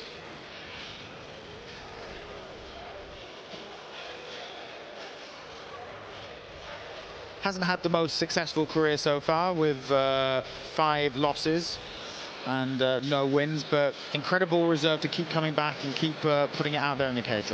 Steph, did you win your first fight? I lost my first pro fight, and then I won 14 in a row. Yeah, say it can go that. I thought it was something like that. That's why I asked. It can go that way, you know. Losses do not have to define you. But you see, Stefan was talking earlier, we talked a lot about focus. She's looking around. She's not quite dialed in yet. Now, she's not fighting for 2, 3, 4, 5 minutes from now with an opponent walking out. But the job is to get dialed in. You see it now. Eyes are closed, starting to connect to the moment a little bit more. And she's taking this fight on late notice as well. And sometimes fighters have trouble saying no to fights. When fights are offered, when it's better to say no, when you haven't trained enough or whatever, and it's easy to see your opponent go south then, right? But it doesn't say anything about her qualities, in my opinion, so we'll see what she has to offer today. That's it, every fight is a new fight. Nothing else matters. Well done, her opponent fighting out of the red corner, Alice Smith! We talked about her fighting Benita and then fighting somebody on a losing skid. You just got to make sure you don't lower your expectations too low or let your confidence get too high. You're still in a professional cage fight in front of all these people. So, you know, she needs to remember that. Yeah, Alice Smith went to Thailand when she was 19 to train Muay Thai, just to focus on that striking. So in many ways we have a bit of a classic MMA matchup, the old BJJ specialist versus the kickboxer. But, you know, Alice has been training MMA since 21, so she has a fair few years behind her, getting some successful amateur awards, 2 gold medals at the IMMAF. State and national blue belt champion as well, now a purple belt, so no slouch to say out the floor. She's serious. I'm from Canada. 10, 15 years ago when George St. Pierre was champion, there was no place bigger in the world for MMA than Canada. Australia's like that now. Australia, they are crazy for it. The quality of training raises, the quality of the fight circuit, so it is not a surprise to see how serious she is.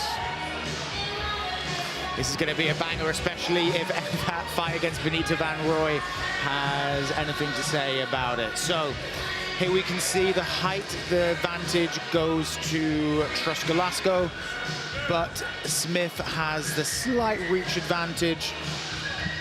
Not records, slightly balanced towards Smith, but she's on a 50-50 streak. Yeah. Age roughly the same, but they're fighting a catchweight of 53. Introducing first, the lady fighting out of the blue corner. 30 years old, stands in at 5 feet, 6 inches, 168 centimeters. She's from Poland, and she's representing the Centrum Sportowa Asura.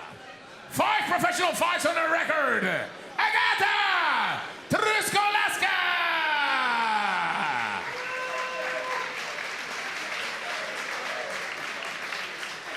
When then her opponent fighting out of the red corner. 28 years old, stands in at 5 feet 4 inches, 164 centimeters. From Australia, representing the Resilient Training Center, 6 fights on her record, 3 victories, 3 defeats. Alice Smith!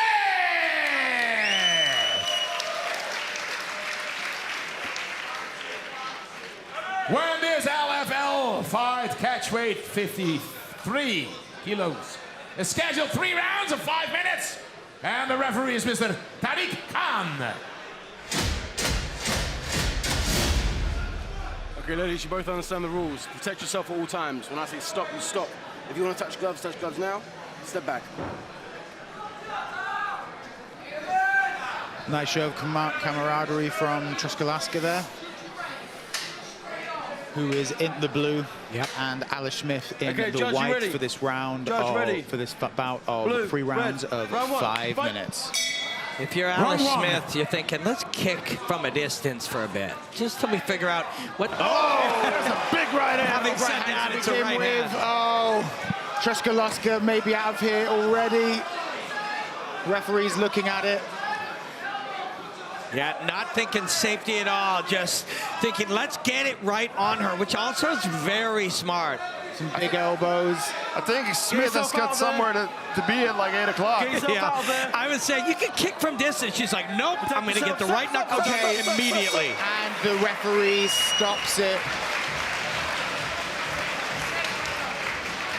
Truscolaska got taken down almost immediately with a knockdown. Yeah, yeah. Best takedown in the world is a punch, right? The Exactly. best takedown there is knocking somebody off their feet. Kind of, yeah, Truscolaska looks a little bit heartbroken by that, and Alice Smith just consoling her a little bit, which is a nice, nice to see some blood coming from the left ear of Truscolaska. And well, Smith is happy that her opponent took the fight at short notice, right? Yep. Thankful for that she was able to fight. And your job is to finish it. When that's the case, you've got a fighter with a losing record who took it on days' notice. Your job is to get them out of there. You can do it safely, as I was alluding to. Kick a little, see what they got, see what the... But nope, straight right hand. There it is. Get out there, straight right hand. And then Pink. Probably one of the first strikes thrown in this bout. And then gets the position, goes elbows, knee on belly, and strikes until the ref finishes it. Barely had to break a sweat, Smith. Obviously happy for the win, but probably would want to get back in. Well, probably means she can get back in the cage quickly. Maybe even at LFL 17 or 18. Definitely up for that. And this just goes to show you, if you're a fighter and you're watching, you love LFL, and you want to get up in here, and you step up to face a tough fight like Alice did, and Donovan says, we'll get you another one. We'll make sure to bring you in again. Of the ring. First of all, your applause for both fighters. Agata and Alice. The winner of this fight, after 34 seconds in the first round by referee stops contest, as the young lady in the red corner, Alice Smith.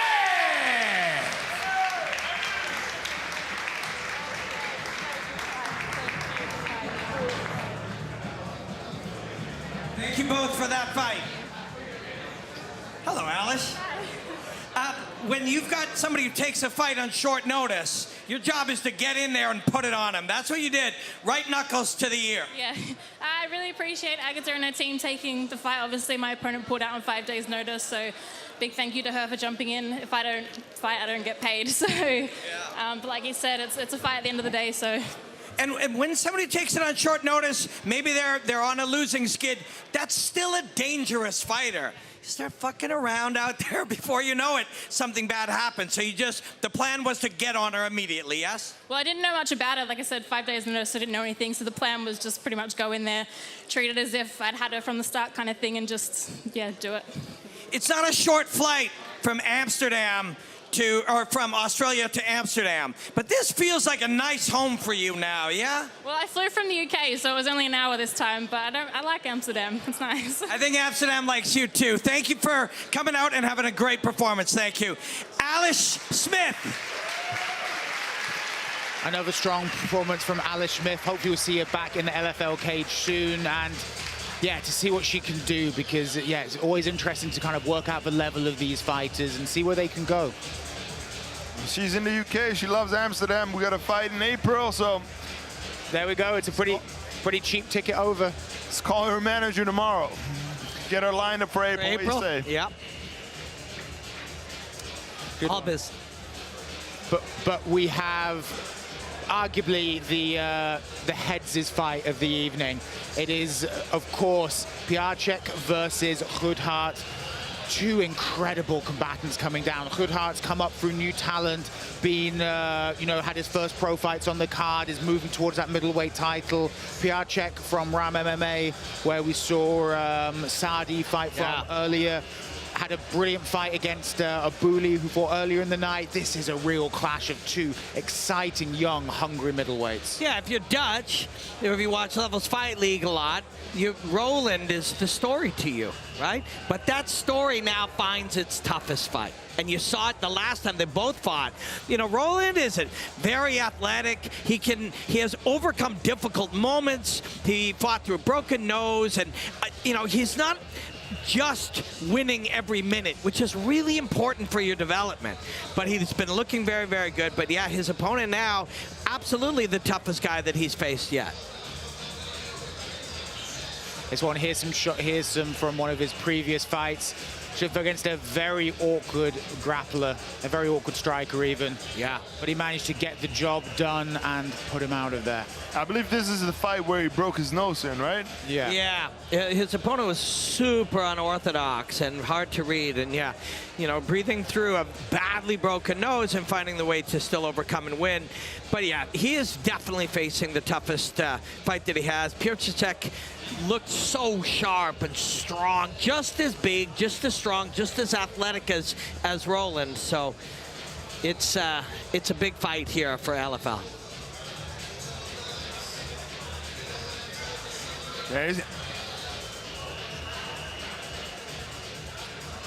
Lovely, lovely work. And yeah, Piechaczek, BJJ purple belt. He had a fantastic fight we mentioned a few times with Abulli, managed to put him out of in the third round, but again is one of these super athletic, young, all-round fighters. Here we go, we've got some footage for him against Abulli. Many people thought Abulli would get taken out very quickly, but it took until the third round for Piechaczek to come through. Still, you know, they're on the same number of fights. Piechaczek's on 3-1, Roland is on 4-0. You know, it's really a point where both of them can see where their ceiling really is. It was his mental toughness and his physical fitness that were key to that one, to be able to finish it in the third round, Stefan. Yeah, it was a great back and forth fight, and really had to fight himself back into the fight a couple times because Abulli was surviving all the time. So took a lot of energy, but he kept doing the right things. And especially when you're tired and you're doing that, it shows a lot of promise. Sometimes it is as simple as just do the next right thing, right? Doesn't matter what's been happening. Doesn't matter about the minutes that happened before. Doesn't matter about previous rounds. Can you do the right thing right now? That's what he did. Oh, yeah. And the next fight, ladies and gentlemen, is in the middleweight division. Fighting out of the blue corner, David Piechaczek. I said Piechaczek's got a bit of a wrestling background. He was undefeated as an amateur, 7-0. His only defeat coming in his third fight, which he lost by round 1 TKO. But sometimes that loss can help you grow. It can help you evolve as a combatant. As I said, I lost my first pro fight, but I learned so much in that fight, and then I was able to win 14 in a row, and this kid has got a lot of promise. He showed that in that fight with Abulli. It's difficult when you have an opponent who doesn't want to give up, and when you end up in the third round and you've given everything with submissions, trying to knock him out, and just keeps coming at you. And as I just said, he kept on making the right decisions, and making decisions in an MMA fight is not an easy thing to do. And it doesn't matter if you make a couple of wrong ones. You don't want to, but they will happen. What the goal is to make the right one to get out of the bad situation. And for a lot of people, that's the difficult part. When things start going bad, you start worrying, you start second-guessing yourself, you start regretting your decisions. It doesn't matter how you got here. It's what you do here that matters. And that's what he showed in that fight. This is going to be a very, very, very tough fight, high-level fight. Very much so. And you can see Piechaczek looks confident, he looks focused. We'll see how he deals it when we get Roland Goedhart in the arena. Well, then his opponent fighting out of the red corner, Roland Goedhart! You can hear the local support for the Groningen, now Amsterdam man, Roland Goedhart. All of his pro fights, all 4 of them so far, have come at LFL. His last one, LFL against Georgi Kavelsdi, was a bloody, exciting, furious, white knuckle scrap that he finished with a gorgeous head kick in the end. Yeah, Roland seems to be, you know, focus has been a theme of the night. He seems to be mentally strong and able to put himself where he needs to be mentally. He's got to know this is definitely the toughest guy that he's faced, the most skilled guy, a guy who can equal his athleticism. So he's got to come in with the right balance of aggression and calmness, and that pocket is hard to find. And Stefan, you were talking about fighting in front of a Dutch crowd and how that changed your game plan. Is that something Goedhart needs to be mindful of here? Well, he's used to it, right? Because he's built up through new talent over here. He knows what it feels like to fight over here in front of his fans, his family. So he knows what to do with that energy that comes at him. And he's very good at staying calm, dealing with situations in there, and he's a beast of a middleweight. He is huge. I mean, Piechaczek is a big guy as well, but Roland makes him look a little bit small. Yep. You get different tests every time, and this is the time that Roland is getting the test of equality of athleticism, strength and speed and endurance. He's facing an opponent who is equal in those areas, you know, and that is tough. That is tough. You're not going to win it by outstrengthening him. You know, you're going to have to win it on technique and finding the moments and creating the moments.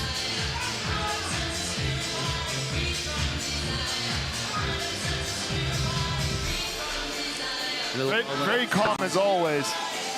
There have been times where it's been a little too calm in the first minute or two, but now he's getting the feel of the mat on the feet. That feels so real. You know, then the feeling of the back and forth as you see the opponents, as you hear the sounds, as you feel the cage. You're supposed to start centering yourself to the moment here. And here we are, Roland, the senior by 8 years, has a substantial reach advantage, 13 centimeters, but roughly similar height and records very, very close. This is a clash of 2 very equally balanced middleweights. I cannot wait to see what happens. Well, introducing first the man fighting out of the blue corner from Poland and Germany. 26 years old, stands in at 6 feet, 3 inches, 190 centimeters. He's representing RAM MMA. 4 professional fights on his record, 3 victories, 1 defeat. Ladies and gentlemen, David Piechaczek!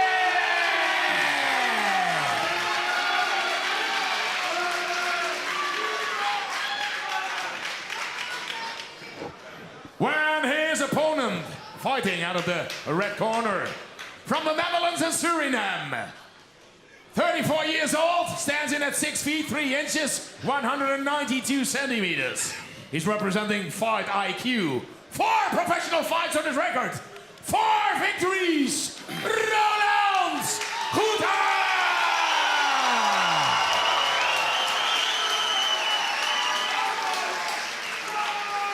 When this LFL fight in the middleweight division is scheduled, 3 rounds of 5 minutes. The referee is Mr. Tariq Khan. Okay, gentlemen, you both know the rules. When I say stop, you stop. Fight hard and fight clean. If you want to touch gloves, touch now. Step back. The sick fight of LFL 16, and I cannot wait for this one to get started. Piechaczek in the blue shorts, Roland Goedhart in the white, and both men look locked in and ready to go.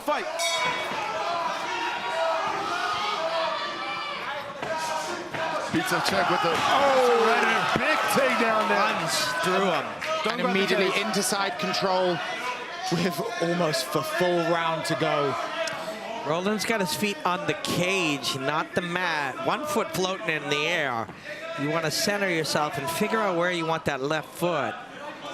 Because I mean, he's using his left knee to block the hip. But if he puts it on the floor of the cage, he'll be able to push himself. So now he's got him on the ground, turning onto his hip. Piechaczek will look to mount, but it's also difficult when your opponent's so close to the fence. He's got a crucifix here, though. Good job by Roland to get out of there. Get your toes out of the cage, Roland.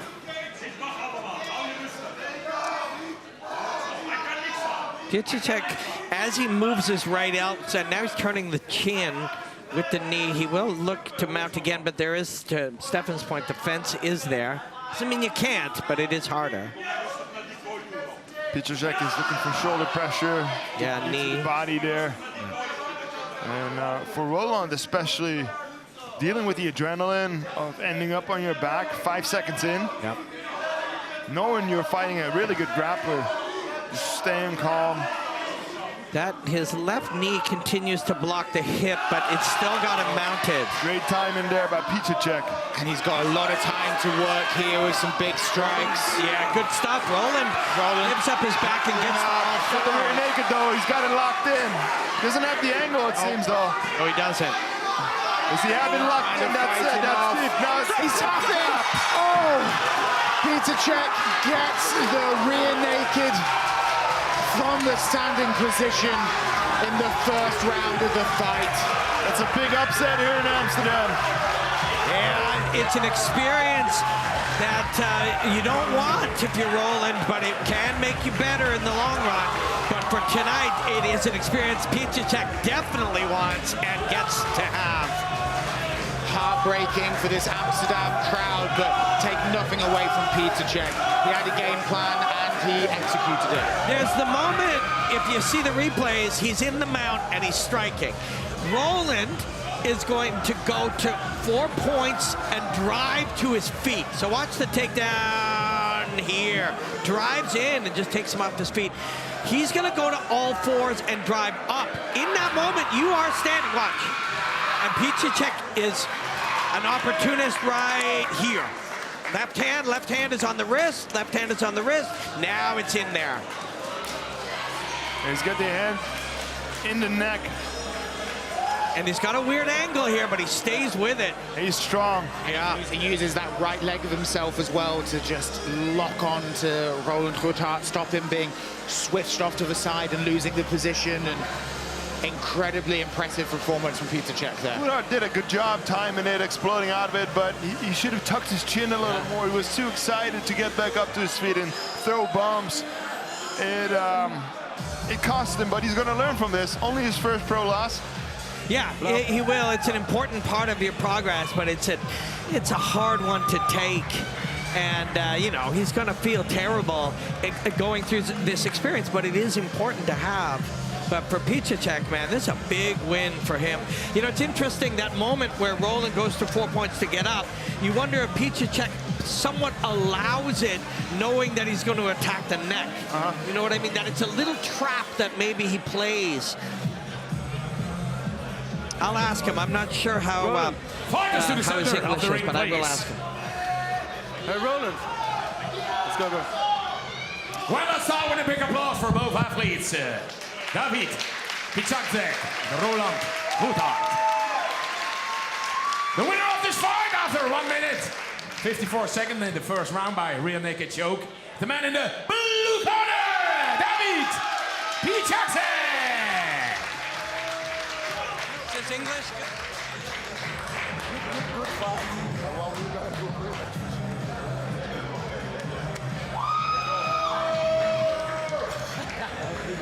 Thank you both for a great fight. Thank you, Roland. David Piechaczek. That's a great win here in Amsterdam. It's a great, great win. When you're on top of him mounted and you're throwing the punches and you feel him go to 4 points to come up, do you allow it as a trap to access the neck? You're a very good analyst, but let me first say Hallelujah. Thank you, Lord. That's the first thing I always want to say. Thank you to Roland. Thank you to LFL. I'm a very humble guy, okay? Just for this fight, I had to get rid of it. I knew I had to go hot first, second. And I think the people saw this today. And still stay calculated, you know? What you just said about like letting him up and leaving his head there. It's a trap. It's a trap. It's a setup, because I knew when he tries to stand up, he's going to feel my weight just to get up. And I know he has a long neck. Slit under there and squeeze. It's a beautiful little moment when you can trap a man, explode into him, pressure him, and then walk him into a trap. And we noticed that it looked like it may be a strategy, a game that you play. Very smart, my friend. Thank you. I appreciate it. And once again, I talked to Roland after the fight in the weigh-in as well. I said, no disrespect, but tomorrow, no glove touching. When we're in the middle, it's all good. When I'm there, he's there, it's on. And that's what I had to learn in my professional career as well.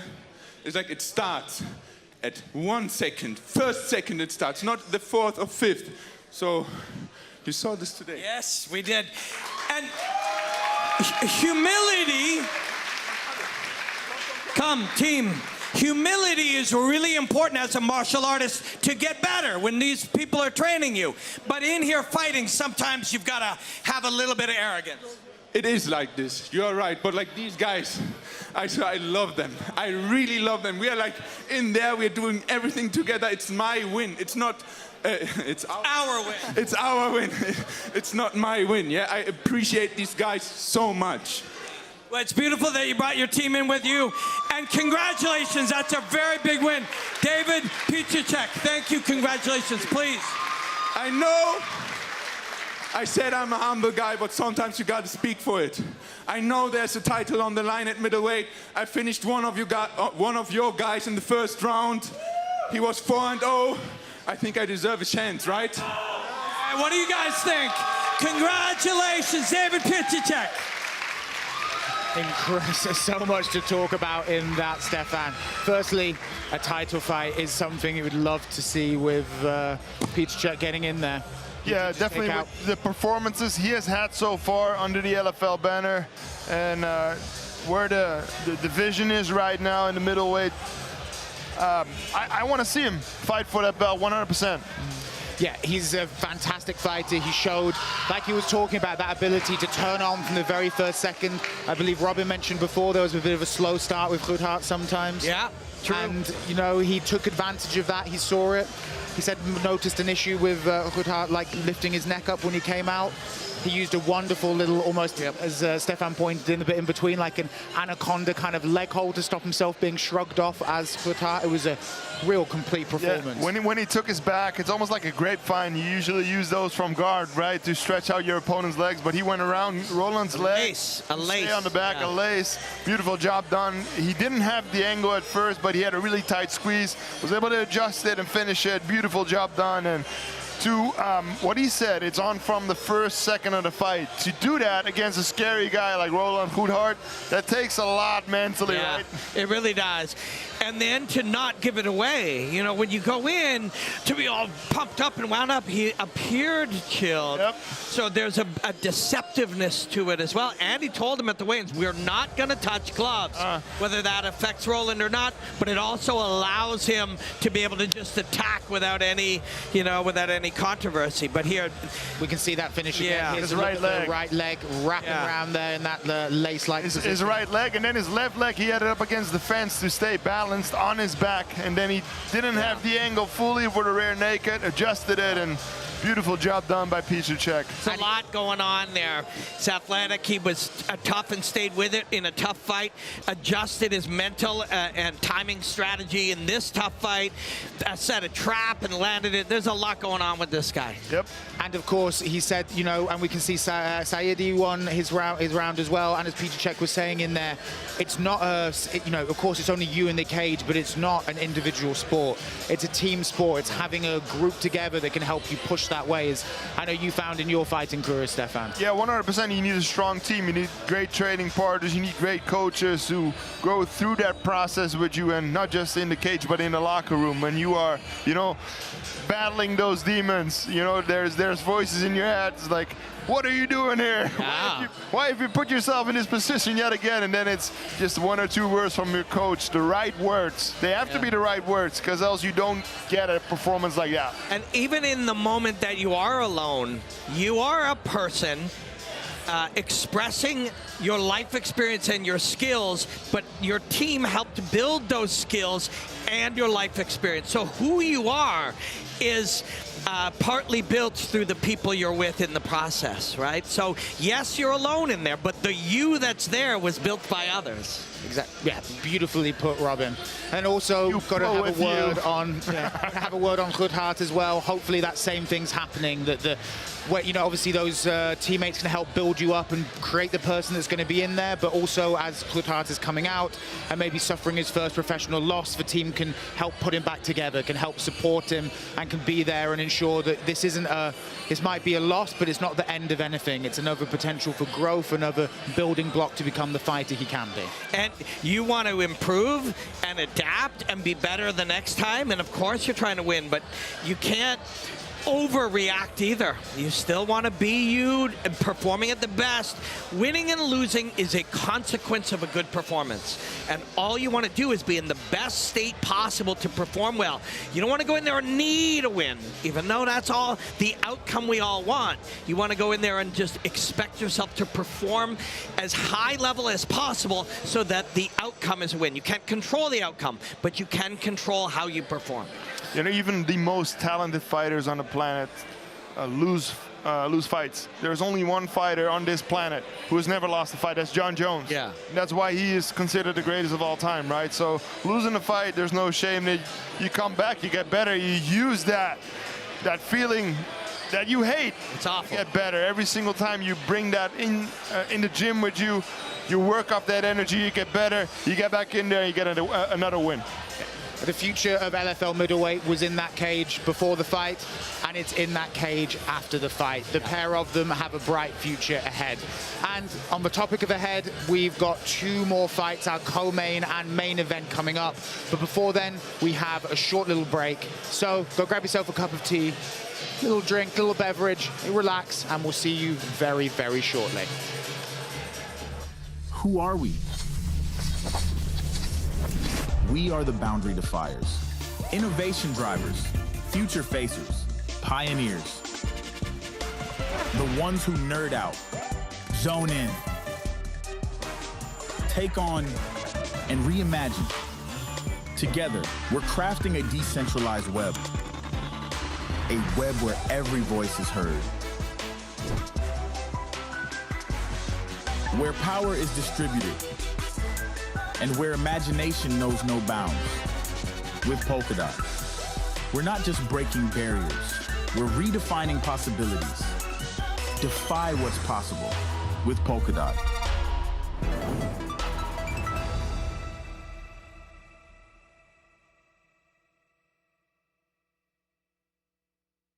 I'm Louie Sutherland, the Vanilla Gorilla, and I'm a heavyweight.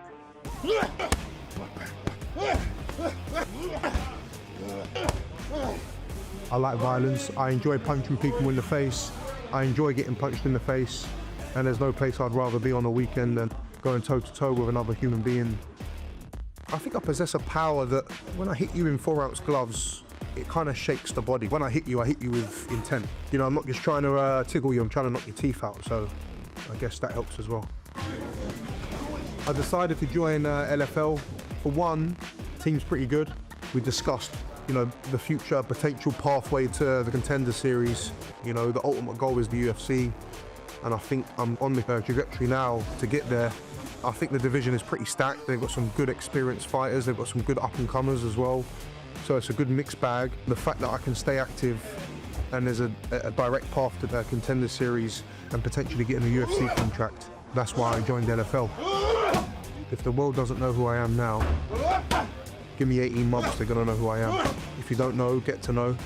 Yeah, you're seeing my name in lights. I want to be fighting for the belt Once I'm the LFL champ, then I guess the world's my oyster. Whether they want me to defend that or we look to go straight to the Contender Series, I'm open to it. But mark my words, by the end of 2025, I'm going to be the LFL champ.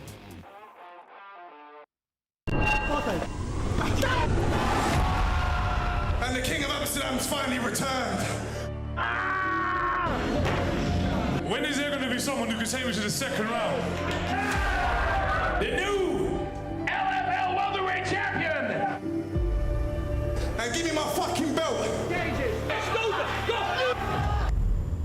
I'm not surprised, motherfuckers. Not surprised.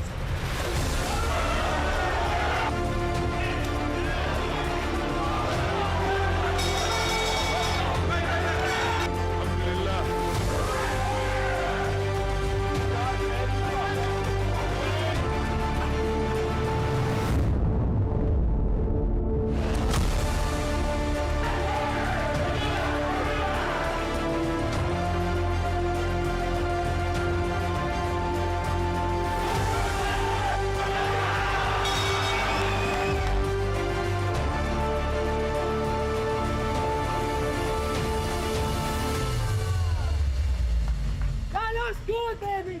That looks cool!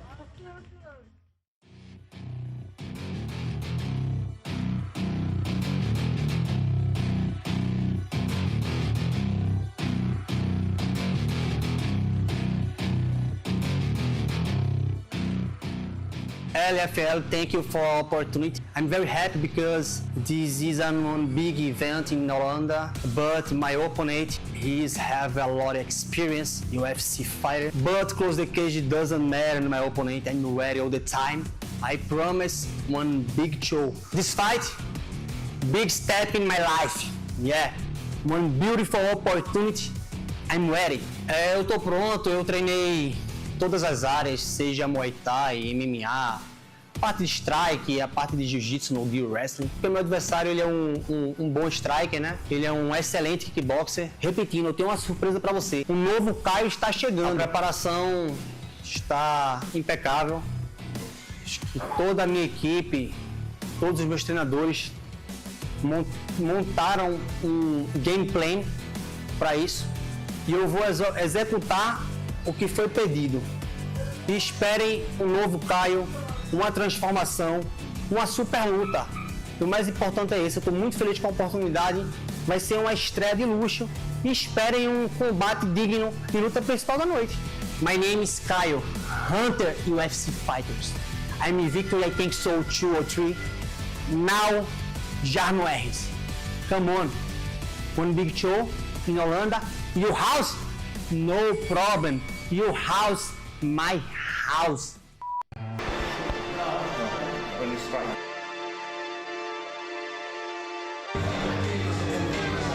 I'm Jarno Errens, fighting as a featherweight, fighting out of Combat Brothers Pillar. Certain moment when I get a European champion in NFC. If I can come this far, I also want to go to the highest of the tops. Start working half days, 3 days of full working, like Monday till Wednesday, and then Thursday, Friday, I was fully focused on training MMAs. With a record of 12-3, I entered the UFC. 2022, I made my debut on a short notice, like 9 days before. At much weight to drop, I was like 78.5 kilograms, and in 9 days, I need to go to 66. At the end of the day, it's a journey, and you need to learn from the things and the mistakes, and look for better opportunities in the future. I really feel that my journey is not over yet. I have still a lot of growth and potential in myself. That's a cool thing to not only do it at LFL, but also on home soil in Amsterdam. It's a new journey written, a new enthusiasm to fight in Amsterdam, also for a very good organization who's building themselves.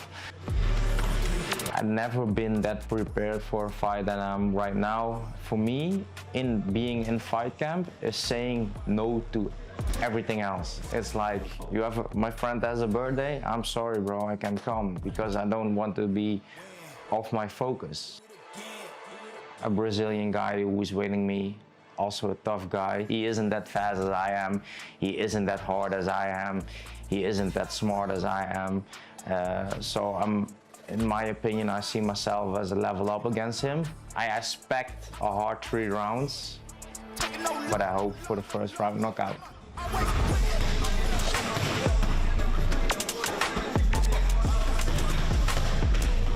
My name is Jarno Errens. I'm an LFL featherweight contender, and watch me fight live in Amsterdam on 16 February, only on Viaplay.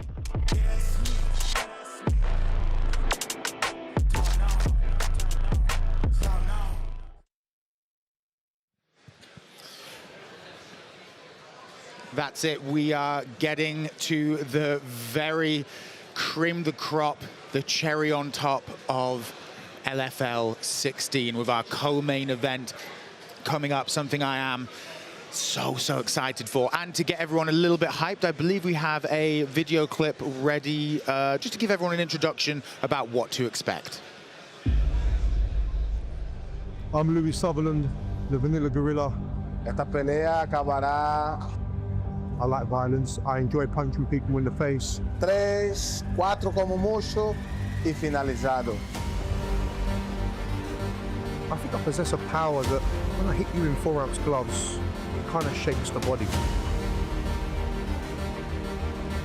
Y su striking no es tan bueno como yo esperaba. Le finalizaré.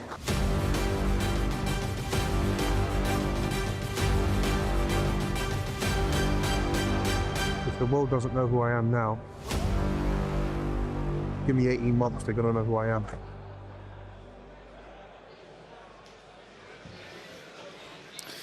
Oh, that gets the skin tingling, the hackles on the back of the neck rising. What a fight this is going to be, Robin. Yeah, you know, what would happen if Godzilla fought King Kong, right? Like, I don't know. A successful movie franchise. Yeah, we get, moderately. Yeah, we get to see that, right? Like, 2 huge, tough, hard-hitting dudes. Louie Sutherland, I like the way he says that. It's like, give me 18 months, you will. I buy that. You know, he's super fast. He's agile. He's big and heavy hitting, but he moves like a welterweight, and high kicks and quick footwork. I like Louie Sutherland. And then on the other hand, Brito also staying consistent. Says, give me 3 to 4 minutes, it's going to be over. All his fights are over in 3 to 4 minutes, whether he wins or loses. So, you know, we're in for a lot of fun here. Stefan, when you see 2 heavyweights like that, 2 behemoths ready to throw down, does it make you want to get back in the cage? No, I'm good here. You were talking about the kicking name, Robin. Did you see that capoeira kick that Brito threw? Yeah, the Brito's got some too. That was surprising. Yeah. I want to see that in the cage. He also has a BJJ black belt and a Sambo black belt. Guess what? He's not going to need those. No. He's going to need his hands and his shins. It's going to be a war, and it's going to be fun to watch. Yeah, here is Sutherland. Versus Catchapur there, I believe. Oh, yes. Yeah, we're seeing some of our previous high-level heavyweight contests here. Oof. You had a beautiful rugby takedown there earlier. Look at this. There's our heavyweight capoeira. Yeah. And that's it, when Sutherland explodes, which he does, especially in these early rounds. He really, you know, he's used to play rugby for Scotland, and you can really see that kind of short burst athleticism, just that, as Robin said, that kind of almost welterweight-like-esque movement. And yeah, this fight, I'd be surprised if it went to round 2, which means it definitely will go to a decision. Yeah. You know, you're right. A man who's never gone past 3 or 4 minutes against a sprinter-style, agile heavyweight, yeah, we're going to go 3 rounds. That's always the way. 3 rounds of just nonsense. Yeah. Yeah, just look at this. Gunning and gunning right here. And that's it, yeah. And that's it. There's so much, you know, talent in other sports as well that can move over to MMA. You know, it's such a broad church that can attract these sorts of individuals. And you saw some fundamentals, straight right to left hook to low kick, I mean, and there to high kick. So Sutherland isn't just agile and athletic and aggressive. He can move too. He can punch. He's a professional athlete style fighter. And he's on to something. I buy that from him, that 18 months, people a layer deeper than the connoisseurs who watch here will know who he is too. And here we go, here's some footage on Brito. A little bit of like nighttime jogging along the water, and then just some utter devastation of other men. Yeah. Yeah, overhand right they show there. They also show the overhand right into the double leg to smashing people on the ground. He's got 5 minutes of fury in him one way or the other. You saw the speed of his level change, though? Yeah. For a man his size, it's scary. a great job. Body type 2 is a different scenario here. You know, Sutherland is a wide guy, but Derito, I haven't seen the measurements, and Derito took this fight on only a couple of days' notice and came over here. But I think we're going to see a height difference and low center of gravity, low heavy middle can create really powerful overhands, exploding your way in with overhands and hooks. So he's got a similar body shape to Cachapur, who Sutherland struggled with. Sutherland actually lost to Cachapur via decision at LFL 9 because he did struggle to deal with that sort of body shape, that harder to wrestle against, like you were saying, lower center of gravity, and also surprising hand speed some of those guys have. When you see Brito in that footage, somebody who hasn't watched a lot of heavyweight fighting sees his middle and thinks, oh, you know, they form some opinion on what type of athlete is, and then you see the hand speed, you see the how quickly the foot speed is, and you know, right? We're in for a good one. This is going to be a lot of fun. This is going to be a lot of fun. Okay, so I think we've heard enough from how excited we are. Bring on the fight. The only thing to do exactly is to get those gentlemen out here and throw them down. Well, now, ladies and gentlemen, we go to the co-main event of the evening in the heavyweight division. Let's have some attention for Luis Carlos de Brito.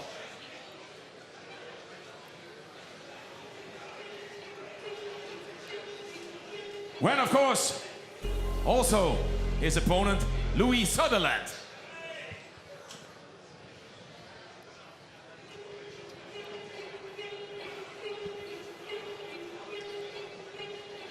This is the man, Luis Carlos de Brito, 30 years old, stands in 5 feet 10 inches, 177 centimeters. From Brazil, with 12 fights on his record, 5 victories and 7 defeats. Cri-cri! Luis Carlos de Brito.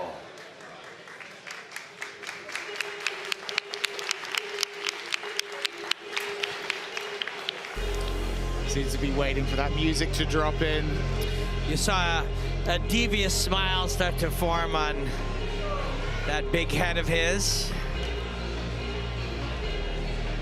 Quite ominous music. I'm a fan of it. I always enjoy when fighters do something slightly different with their walking, you know, allow their personality to shine through. This has a horror movie kind of vibe to it. Exactly. No, I think it sounds like it's about to drop into drum and bass or something. It does feel like a Rio party up in here, doesn't it, right about now? Oh, yeah. You can dance, Robin. No, thank you. It's all good. Nobody needs to see that. Nobody will judge you. Everybody will judge. Not that I mind. I got your back, my man. Don't worry about it. No one on this desk is going to judge you. We're going to support you. Let's see if the big man can move. Yeah, he looked like he could with those capoeira moves, and that would be fantastic to see a man of this size get a bit funky with it. I'm interested to see them face to face and see the height difference. That low center of gravity accelerates really quickly, like we saw from his footage.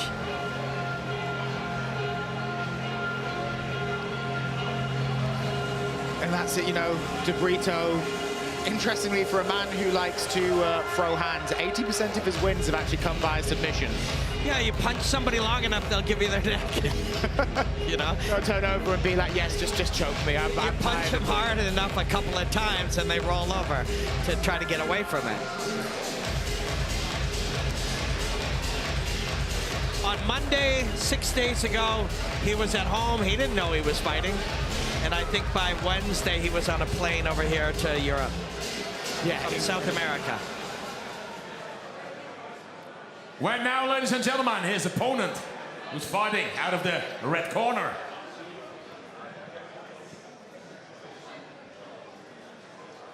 He's 31 years old, stands in at 6 feet 3 inches, 191 centimeters.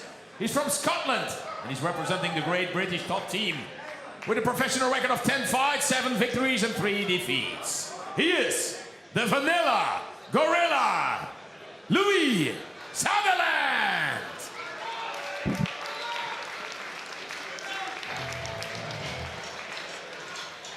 We've already mentioned Louie Sutherland's pro rugby career, but he switched when he was a little bit younger to pursue MMA. He trains at GB Top Team with Brad Pickett, a big figure in the game.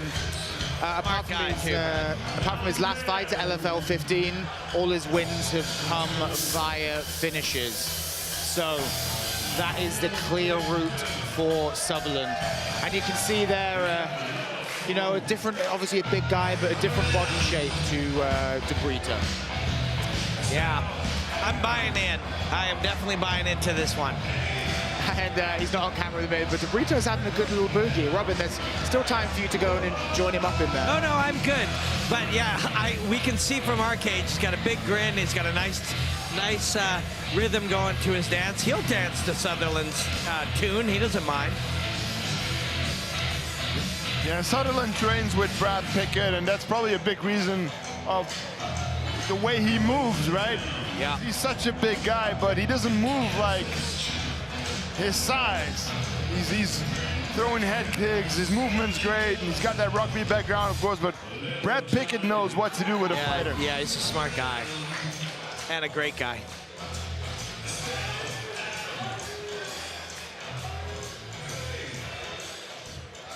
When introducing, once again, ladies and gentlemen, the man in the blue corner. 30 years old, stands in at 5 feet, 10 inches, 177 centimeters. From Brazil, and he's representing Cri Fight Team. 12 fights on his record, 5 victories, 7 defeats. Ladies and gentlemen, Cri, Luis Carlos de Brito!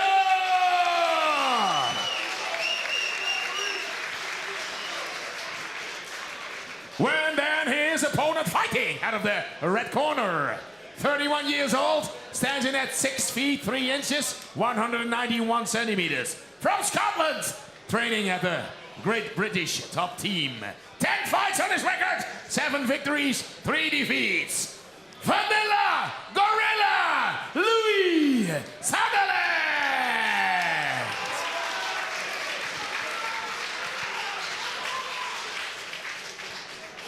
We can see here similar ages, 5 kilograms of weight to De Brito, but the reach and height advantage, Louie Sutherland has that in spades over Luis Carlos. When this LFL co-main event in the heavyweight division is scheduled, 3 rounds of 5 minutes, when the referee is Mr. Daniel Sharifi. It is our co-main event at LFL 16. I want to say don't blink or you might miss it, but that sounds like it might be cursing it. But whatever's going to happen, this is going to be a barn burner. Here we go, Sutherland in the white shorts, De Brito in the blue. Sutherland starts with a head fake or two, and moving the fake jab, fake kick.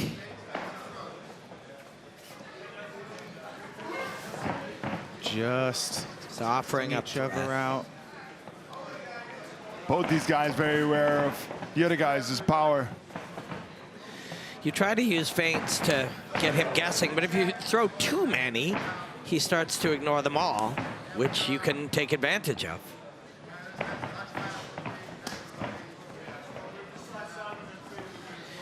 Let's wait for De Brito's inevitable huge explosion in overhand to double leg. There it goes hook instead. Trading left hooks. And now De Brito going for a bit of clinching. Oh, nice overhand there, but Sutherland reverses the position. Sutherland's working an overhook, but it's intentional. He wants that overhook on his left side. Now punch out, nope. He's also working the overhook, because getting a body lock's impossible right now. Yes, there's the fastball overhand. He's tried to swang that one.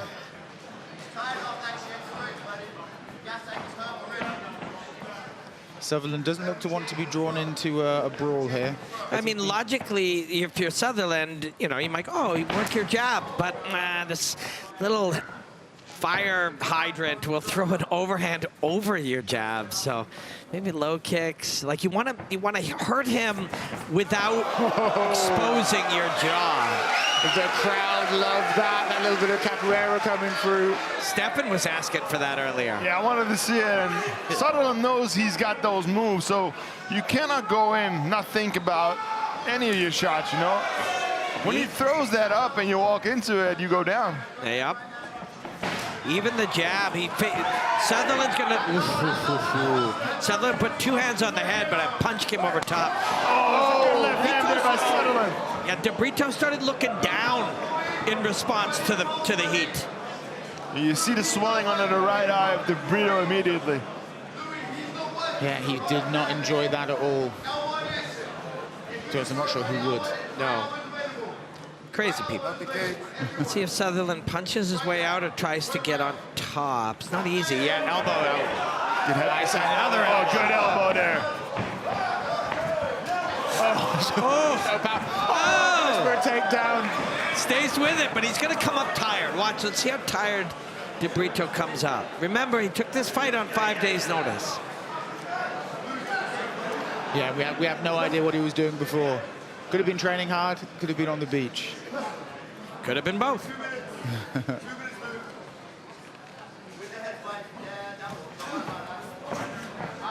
Okay, watch for the big punches now. You know they're coming. It's a good low kick there by Sutherland. Derito's got a punch. Oh, there. Low kick to the takedown, right over top. Oh, and it's going to finish him. Dropping Sutherland. This might be it. He's going to stop it. Oh. Referee calls a stop with Sutherland hammering down elbows. Brito went up against the fence and looked exhausted and just... Beautiful single leg takedown by Sutherland to get in that position. Same leg that he kicked only a moment before. Kicked that leg hard and then attacked it.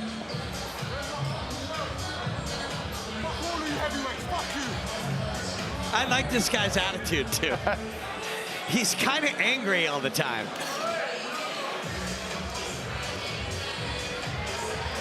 That takes Sutherland to 8-3. Potentially with an eye on that LFL heavyweight title.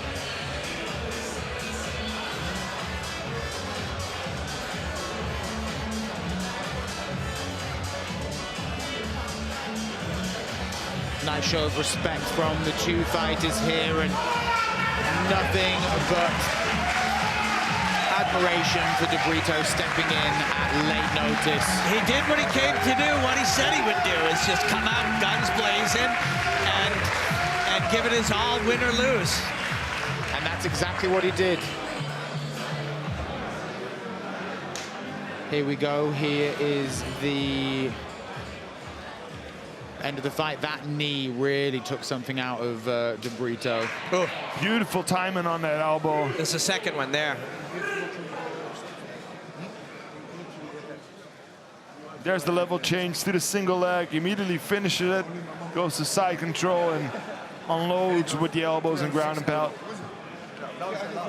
Let's start with a big applause for these two giants. When the winner of this fight, after 3 minutes and 25 seconds by ground and pound, is the man in the red corner, Vanilla Gorilla, Louie Sutherland.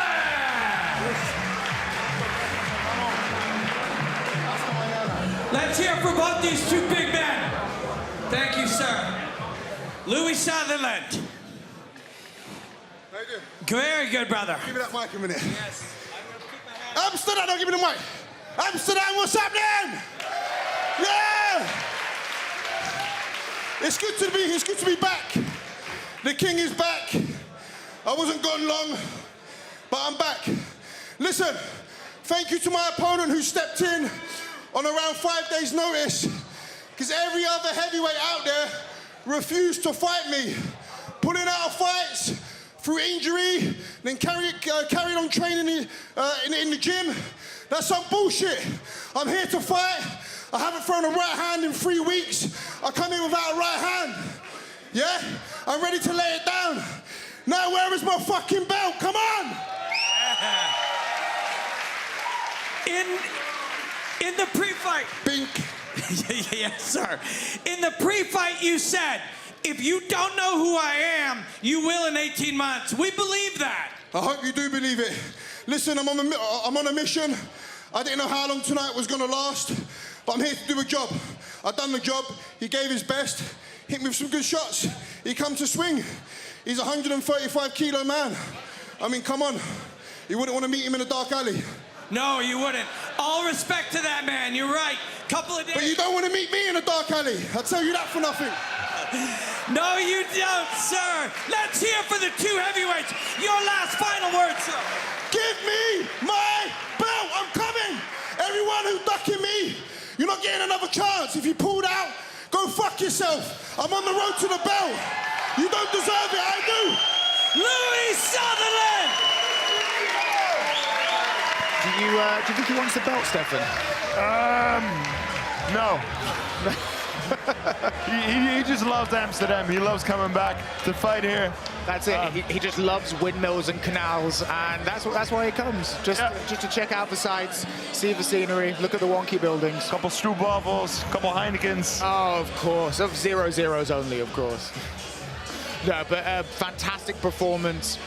Obviously, Luke Newland, which is going to be a little bit of a title decider for that heavyweight strap, had to drop out 5 days before. So, you know, big respect to Brito for dropping in, but Sutherland now seems ready for that crown, ready for that strap. Donovan just walked behind us, and as he was standing over here, he just turned to me, he's like, yeah, we'll do the belt next. That guy's, you know, like you can feel that, how legitimate Louie Sutherland is, how real, passionate, and all the shit people like to, yelling and screaming and pumped up, and it's real, right? Yeah, he's put a great highlight package on him. Yeah, just moves excitingly. And it's authentic. And another strong finish as well from a man overflowing with personality, which is what sometimes you need in sports. Yeah. Yeah, and you want to see him fight. These people didn't come here necessarily cheering for Louie Sutherland, but when they're talking about it tomorrow, they'll be like, this big guy was in here. This big guy was in here, you know, these two guys went forward and then he went crazy after. He'll be one of the things they remember, and rightly so. And we said it leading into it. I'm buying that when he says you'll know in 18 months. He has the belief, and it's easy to see why. Well, how did you like that performance there, Stefan?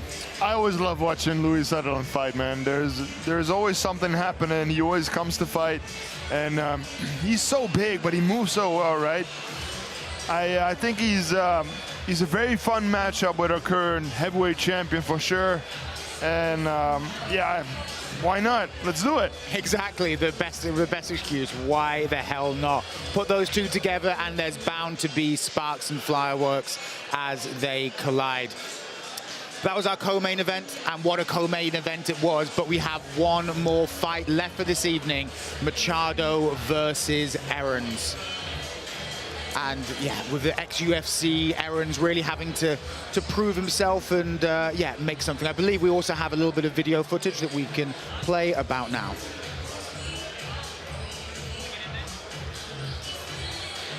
Or we hope. Maybe. Yeah, we might not. Well, maybe we'll get some more footage coming up in a minute. It's the way that live broadcasts go sometimes. But I know, Stefan, you're a big fan of Erons, and he was kind of for a while one of the leading figures in Dutch MMA in like the modern era. Yeah, I'm very happy that he's fighting on home soil. I was at his UFC debut, and he lost a very close fight to Wilfried Gomis. One judge actually scored it a draw. He hurt him, almost knocked him out. He almost submitted him. And that also happened in one of his other losses. He knocked his opponent down, very close to finishing it. So he's 1-3 in the UFC, but he could have easily been 3-1. You know, it's about decision making, and he made a couple wrong decisions in those fights. And if he would have made different decisions, not go into the clinch and end up on his back, he could have easily won those fights. And now he's got that experience. He brings that with him. He's a phenomenal athlete. He's a really good striker. He's big for the weight class. He's got a great kicking game.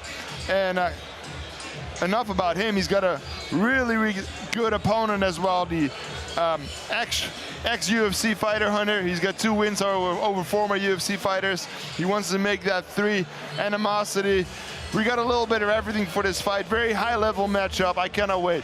Yeah, it's going to be absolutely fantastic. And how do you see the ex-UFC fighter like Hunter as a tag, Robin? How do you feel that was going to help or hinder Machado here? The truth is, it's a human being, right? Where he's come from, what he's done, you can assign value on that all you want. And some of that is a reflection on how you see yourself. And if Machado's walking through the world going, I belong there, I belong at this level, I'm supposed to, you know, and sees himself that way, then it's something that motivates him. It gets him up. And if you keep beating people who are at the level you say you're at, well, then we agree you're there. Some people don't need things like that. Some people love to have things like that. Some of the best fighters, Michael Bisping would say he needs to hate you. Everyone's a little different. Everyone, you know, needs what they need to get themselves in the right mindset. And for Machado, this seems to be working for him. Yeah, I mean, two out of 2 so far is not a bad line to have for fighting. And then there's also the wider context of this fight as well. Remember in our earlier one, we had Kasper Rubel having that featherweight battle and looking incredibly impressive with those takedowns. You know, we're looking, you know, if whoever wins this next fight could face him and then, you know, look towards that belt, look towards growing, look towards building that foundation as a MMA fighter in the Netherlands and growing from that basis. Yeah, it's so fascinating when you think about it, how much you want to put on any of these things. You know, for Erons, where you are compared to where you were, compared to where you want to be. In the end, you can plan your future all you want, but right now, tonight, right here, you have to fight a man who doesn't want you to win, and you have to perform at your best. For some people, thinking about the future and thinking about the bigger goal is important, but no matter how you approach it, it's right now. You must be living in this moment. And we're going to start living in that moment very soon. But first, a short little commercial break, and we'll be back for our main event of LFL 16. See you shortly. Who are we? We are the boundary defiers, innovation drivers, future facers, pioneers. The ones who nerd out, zone in, take on, and reimagine.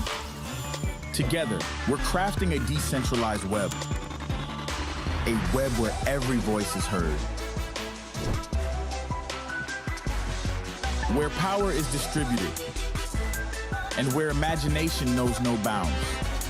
With Polkadot, we're not just breaking barriers, we're redefining possibilities. Defy what's possible with Polkadot.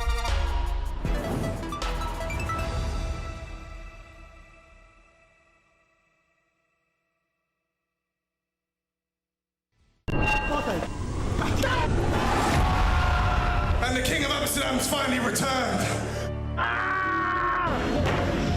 When is there going to be someone who can take me to the second round? The new LFL welterweight champion. And give me my fucking belt. Let's go. I'm not surprised, motherfuckers. Not surprised.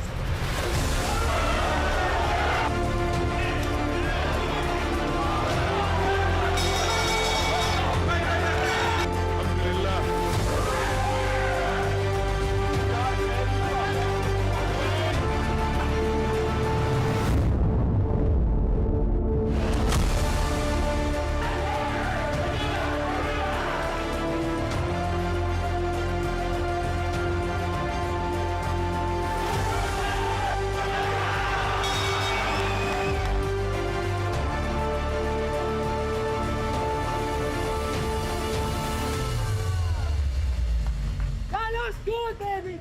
That looks cool.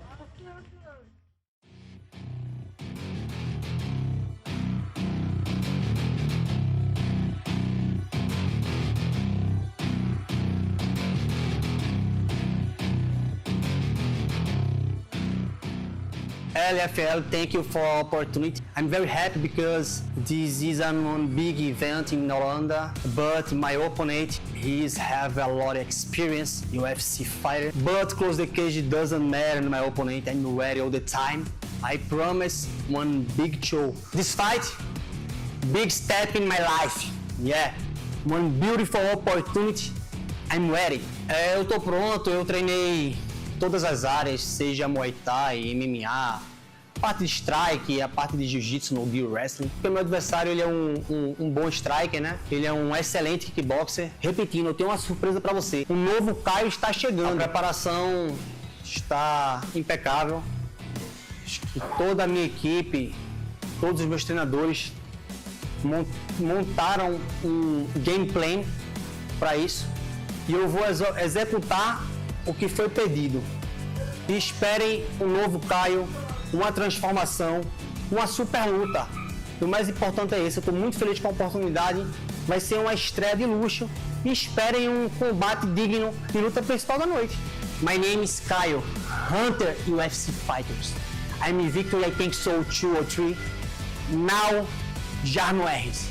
Come on. One big show in Holanda. Your house? No problem. Your house, my house.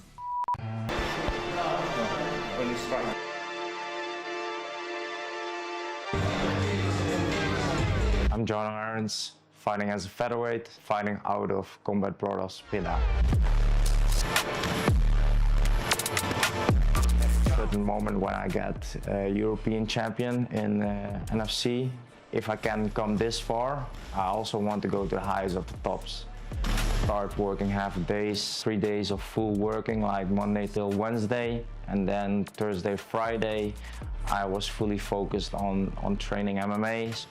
With a record of 12-3, I entered the UFC. 2022, I made my debut on a short notice, like 9 days before. At much weight to drop, I was like 78.5 kilograms, and in 9 days I need to go to 66. At the end of the day, it's a journey, and you need to learn from the things and the mistakes and look for better opportunities in the future. I really feel that my journey is not over yet. I have still a lot of growth and potential in myself. That's a cool thing to not only do it in LFL, but also on home soil in Amsterdam. It's a new journey written, a new enthusiasm to fight in Amsterdam, also for a very good organization who's building themselves.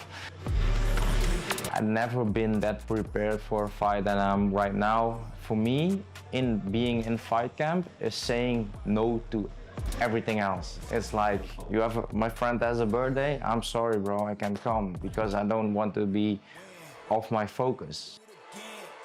A Brazilian guy who's waiting me, also a tough guy. He isn't that fast as I am, he isn't that hard as I am, he isn't that smart as I am. In my opinion, I see myself as a level up against him.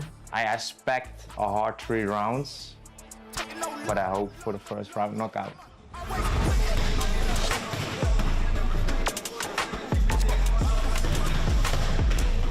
My name is Jarno Errens. I'm an LFL featherweight contender, and watch me fight live in Amsterdam on 16 February, only on Viaplay.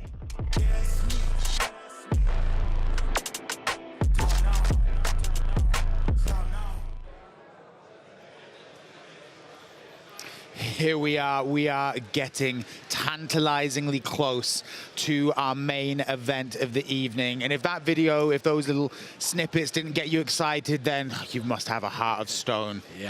Yeah, we're in for it here. It'll be fast. They're both highly skilled. They'll both be, I mean, we just saw heavyweights that moved really quickly, but look at, when you get a featherweight, a top-class featherweight like these guys, they'll move lightning fast. And you can see some training footage from Machado and Erons here, both of them looking whip sharp and just ready to go. Erons' fundamentals just look really, really sharp. Yeah, skill set wise, both of these guys easily belong in the UFC, but the level in the UFC has gotten so high right now, and there's only space for so many great fighters, right? But these guys want to prove themselves here over at LFL, which has proven to be one of the best stages for that. So let's get this party started. That's all we can do. Well, without much further ado, let's hand it over to Tom and let's get our main event of LFL 16 started. Well, now, ladies and gentlemen, it's time for the main event of the evening in the featherweight division. In the blue corner, If you look at the screen, he's a man from Brazil. He's 31 years old, 5 feet 9 inches, 175 centimeters. He's representing Equadra Esportes da Sorte. 26 fights on his record, 17 victories, 9 defeats. Lionheart, Caio Machado!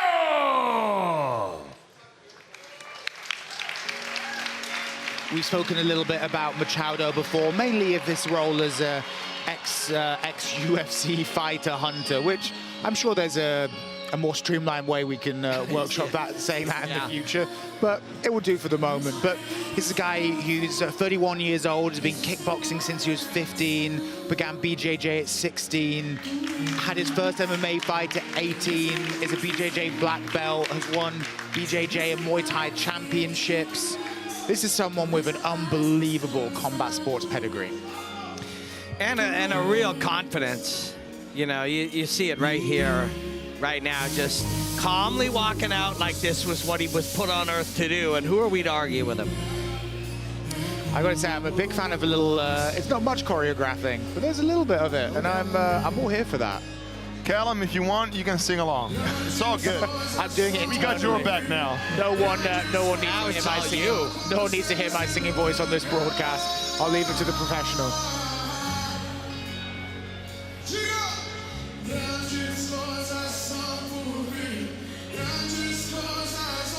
Yeah, both these guys are in the prime of their careers. Yeah. 31 years old, 30 years old is Erons. They have proven themselves against top level competition. And it's a real pleasure to have this fight over here at LFL tonight. It really is, and you're right, they have fought top people and proven themselves. They're also in their athletic primes, and you can see it on both of them. You know, the athletic platform that they built is powerful, but they'll also be in killer shape. You can see it. I mean, we hear it all the time. It is not a bodybuilding competition, but the body that you have is a reflection of the work that you've done, especially in these two guys' cases. But when you see somebody calmly singing along, that for them, that is a very good sign often. It means that they're right where they're supposed to be. They put this song in place. They've mentally prepared with the song and walked through this process many times. And that gives you a comfort right out of the gate. Yeah, and both of them have a lot of experience as well. This is the 27th fight that Machado's been in MMA, ignoring all his BJJ competitions, his Muay Thai, his kickboxing. And you can see he's exuding that confidence, that knowledge. He's been here countless times. He knows what to expect, and he's ready for what Erons is going to throw to him. Well then, ladies and gentlemen, we go to his opponent tonight, fighting out of the red corner. He's from the Netherlands, 30 years old, stands in at 5 feet, 11 inches, 180 centimeters. He's representing RAM MMA with a record of 20 fights, 14 victories, 6 defeats. Let's make some noise for Jarno Errens! You can hear on the broadcast how hyped the Dutch fans are to see Jarno Errens enter the cage. He's one of the bright sparks of Dutch MMA in recent years. Again, another fight who began judo at young age. His parents owned a school, but had a slightly more unorthodox movement into MMA, where he began motocross racing and switched to kickboxing to try and improve his conditioning, and then enjoyed it so much, eventually made the transition to doing that full-time, shifting into MMA, and ending up in the UFC. It's in many ways a tale as old as time. Yeah, in many ways. Look at the difference. One of them comes out to this gentle music, almost a spiritual experience. He comes out to Black Sabbath with his eyes just zoned right in. But they're both where they should be, and that's when you get great fights. And you can see both, as you were talking about, Robin, both these guys look good getting off the bus. They are in incredible shape. And big for featherweights as well. They are looking very big. Here we go, age range, basically identical. Height, you know, Erons has a 5 centimeter advantage, but reach, very, very similar. They have very close to each other body shapes, not even too dissimilar records, but of course who those records are against makes a difference. But this is a fight on a razor's edge. Yeah, oh baby. Well, once again, ladies and gentlemen, the man fighting out of the blue corner. He's 31 years old, stands in at 5 feet 9 inches, 175 centimeters, from Brazil. He's representing Ecuador. Esportes del Sorte. 26 fights on his record, 17 victories, 9 defeats. Lionheart, Caio Machado!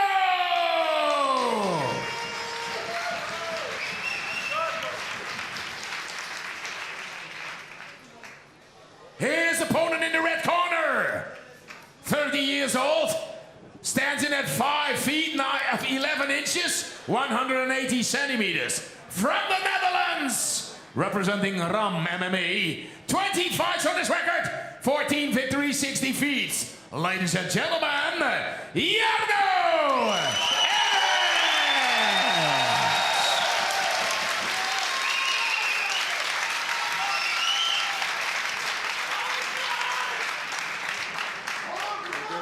When this main event of the evening in the featherweight division is scheduled 3 rounds of 5 minutes, when the referee is Mr. Daniel Sharifi. We are here, we are ready. It is the main event of LFL 16. Machado versus Erons. Let's get it started.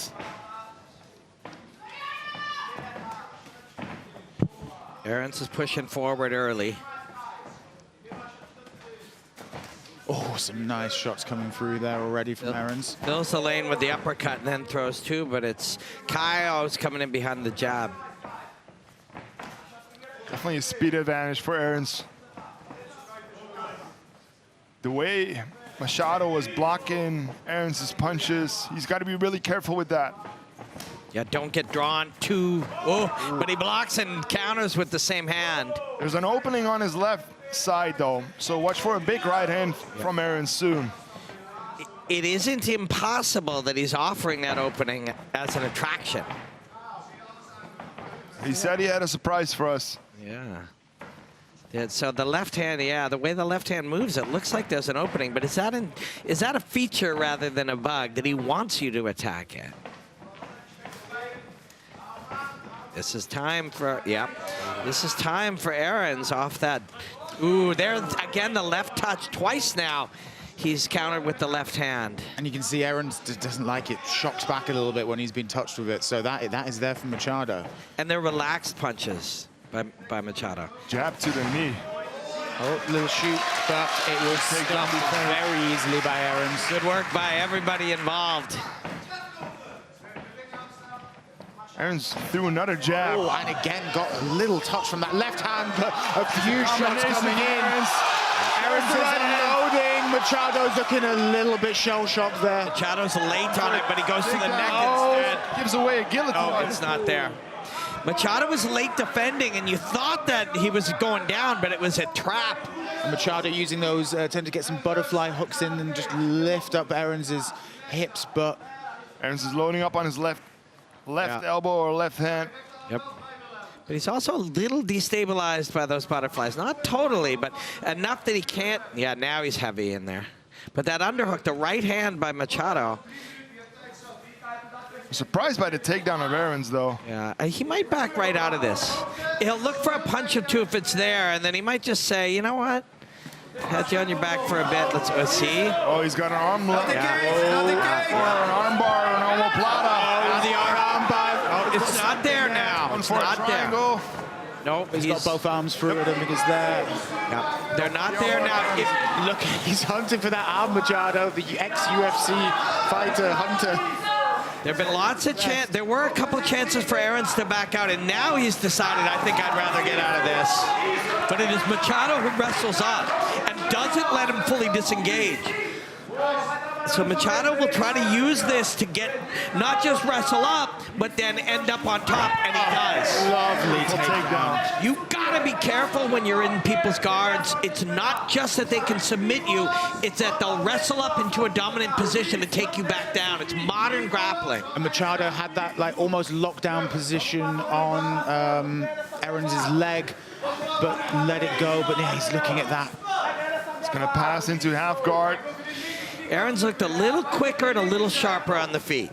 And Machado looks a little quicker and a little sharper on top. Stronger on top for sure. Physically, he's a stronger fighter. Yeah. Low, he's not in a rush. Tight with the right knee into the hip. Now he's going to move on to his own right hip here with the shoulder pressure with his right shoulder to backstep his left leg out. Nope, changes his mind. It's not there. Trying to slide his left leg out. Still about a minute left in this first round for Machado to work, but he's probably pretty happy here. Yeah, and if he can't get out his left leg one way, he'll try to slide his left knee through and take them out. Both threats are real. The right shoulder on the face. Now he's going to push the chin, and he'll move on to his right hip again, maybe, to try to extract his left leg. He wants a reaction out of Erons. He's looking to isolate her arm, possibly. He's trying to force Erons to move, and he does, but Erons regards. Got that. And Erons goes to the body lock and now feet on the ground. You want feet on the ground if you're going to get up. He's got the wrist. Machado's going to land a few punches in these 10 seconds. If everybody's being smart, Machado's going to try to land a few punches, and it's Erons who punches from the bottom. But nobody should rush here. Oh. The end of the first round. A intriguingly balanced first round that ebbed and flowed towards either fighter. Quite hard to put a score on that one. Stefan, if you're Erons' team, what are you thinking you're saying to him about being tangled in that guard? Because it was him not disengaging why he ended up on the back, on his back. I'm going to ask him why he went for that takedown, because he doesn't want to be there. He wants to strike with Machado. It's simple as that. He wants to use his range. He wants to use his speed to light him up and knock him out. So why go for the takedown and give him the opportunity to wrestle up, as you say, and end up on top? And it was, if you recall, he's standing or like kneeled in the open guard of Machado, and he feels like, oh, I can land a punch or two. I can do a little work here. And before he knows it, it's him on his back. And so we don't want that if you're Erons' team. We don't want to try for a takedown. We don't want to take those spots when we're there. We want to keep the space and punch the face. Here we go, round 2 of 3, and that little left as well from Machado landed very quickly there on Erons. Yeah, his left is super deceptive. Oh! Big right hand from Erons. Machado. But he's on him again, right? He's on. There we go. He's learned to step back. He learned from chapter 1. Machado throws that left hand in a really weird way. Lowest takedown. That is the lowest human single scramble. You Why can possibly do. Erons is grabbing a hold of him, but he wants to scramble. Because he wants to get his hips out. And he does. The Bonders, though, has another takedown. Good job, Erons. Get up again. Gets up again. Goes down again. Beautiful takedown. Down. He's in trouble, and Machado's just putting his control on the fight. So Erons worked to get up 3 times, and on the 4th, he surrendered and created a guard. On the 4th, he could have kept working. He could have kept saying no to it. And this is where, after Machado getting rocked there, this is where he wants to be. He's got almost 4 minutes, time to recover, time to get down. Looks like I have a little pause on the broadcast, but that will be... Yeah, we can describe what you're seeing, which is currently, so Daniel, the referee, was getting the toes out of the cage. Erons is still on the bottom. He's gonna work to get up, because the lessons from round 1, if you're his corner, we are not engaging on the ground, and if we are on the ground, we're not, I was just gonna say we're not creating closed guards, but he just did that. You can use it as a reset to get back to his feet, but getting to your feet starts with your feet on the ground. Looks like he's, Erons is looking for a little bit like a Kimura sweep there, but wasn't space with the cage. He's looking to turn his hips and then go to his knees, but the weird thing is, he does it when he's back in full guard. Good job done, though. Yeah, but by both. Down again. Beautiful takedown there by Machado. Control of the tailbone was the key to that by Machado. Machado knows what he's doing. Very high-level grappling. Yeah, he's got answers to your answers, and that's going to be tough for Erons. If you're Erons, man. Create space and throw elbows from here. Yep. Yeah, still basically half the round to go for Machado, middle of the cage. He's grabbing a hold of Machado and keeping him close to him, but it's exactly what Machado wants. Yeah, the judges will look at this and only go one way unless Erons manages to escape and start working on his feet again. So push his head away, create space, throw elbows, work from there. And Erons is using that body lock from guard a fair amount as well. Now moving into butterfly guard, probably looking for some sort of sweep. Now he needs to go. When his leg is in this position, he needs to switch his hips, go to his knees, and push himself back up. But get a foot on the ground and weigh on the back of the head. That's what he's trying now, but it's gone for him now. He's going to get past, and he's going to probably end up having to give up his back in hopes of getting to his feet from here. And of course, or he's afraid to do it. He's afraid to do it against the grappler, high-level grappler Machado. I don't blame him. Or to have to sit back and re-guard again, which is what he's doing. There's that moment where if you go to all fours, you can get back to your feet, but it's a dangerous moment. He could tell, only he knows how dangerous it was, and so he regards. He's staying too calm. He needs to create chaos from his back, and the way to do it is with elbows, with hammer fists, because he's not going to win the grappling battle against Machado. We've seen that by now. The trick is when sometimes you're under somebody that, from your experience, you can tell is really dangerous, like Machado is. Jarno knows Machado's dangerous. He can sense it. He can feel it from a tactile standpoint. Referee calling for action here. 2 times already. Yeah. If the referee stands him up, this will have been a good strategy, and he does. Stop. That strategy is only good if the consequence and the outcome goes your way. And it did. Machado not looking best pleased with that, because this is where Erons wants to be. Unload a little bit. This is where he rocked Machado earlier. Good knee there. Another one. He's coming too close. Separate, yeah. He's got to separate. But Machado's one of these guys that it's not you grabbing him. He's forcing him, and here he's on top. But only 15 seconds left.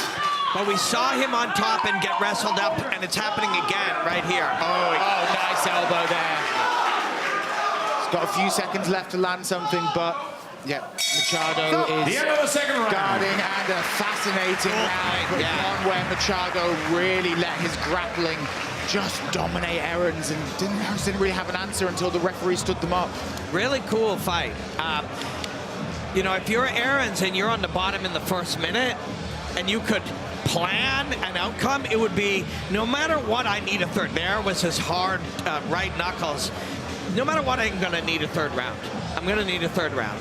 And I just got to not get hurt, not get submitted, and find a way to get there. And he did that. But don't forget, Machado's probably up 2 rounds to none. So you absolutely need a finish now if you're Jarno at home. 100%, but he needs to be smart in, you know, looking for it, because every single time he's striking with Machado, he's coming too close, so he gives Machado the opportunity to grab a hold of something and then end up back on the ground. So he needs to keep that striking distance longer and land that big right hand again. And we'll see if he gets a chance here in our third and final round of this captivating, mesmerizing main event at LFL 16. Jarno has hurt him a couple of times. What Jarno has not done is moved back very much. And when you hurt him, you want to get on him, but sometimes hurt him and move back. Hurt him and move back. Hurt him and move back, and then finish him. He hurts him and moves forward and gets tangled. So they're going to set up that big right hand again. And those jabs are making themselves known. There it is. Beautiful. And then this time he doesn't rush it. Oh, the right hand he eats one right there. He eats one. That's the thing. You're pretty worried about being taken down. You become a little touch more porous to the punches, too. it's weird because he almost throws his punches in slow motion, so it's really difficult to time him. Yeah, you're right. There's that right he was looking for, just scraped, bounced off Machado's forehead. In baseball, what do they call that pitch? A slider? No, off time, or it's a changeup. Calf kick Call it there. a changeup, where it comes at a speed different than you can interpret it. Machado's got his hands locked. He's got a single. Evidence from the last 11 minutes and 15 seconds says he'll likely get this, but if you're Jarno, you don't want to buy into that. So Jarno wants to get the chin up really high or the face down really low. And this is a bad area. This middle. Good job done there by Erons, and now he needs to get out of there. Needs to separate. How do you make that nice into this position? Oh, no, he's body locked again. Yeah. Oh, he's looking for, is it? Elbows, maybe. Oh, no. Yeah. So if he can start to feel that Machado is more tired than he's been throughout, a tired black belt is a brown belt, right? And suddenly you start, this is the first time Erons has had what appears to be a safe top position. And that's because he's fatigued Machado to some degree. It's not because, quote, Machado's tired, it's because he made him tired. It's his work that did it. So he's on top, but I don't see any urgency to finish, and he needs to finish. He does. Trying to pass the guard, and he does. That finish for him will come with elbows or punches, right? Not a choke unless he punches his man until he gives it up. Shoulder pressure here. He wants to get into a arm triangle. Yeah. Look at this. Look at this. Got it locked in. That's beautiful. No, it's not there. Machado does fantastic work. Here's the punches. Here's the punches. Some big shots. He's exhausted. Yes, he is. 2 minutes, 10 seconds left on the clock. The crowd are cheering him on, but Machado managed to get full guard. 2 minutes is a long time when somebody's more tired than you, but you got to get the punches. You got to land the punches in the elbow. Push on the chin or push on the shoulders or the biceps, and now punch. There he goes. Nice elbow. He needs to create distance and get away from the guard. He needs to finish him on the feet.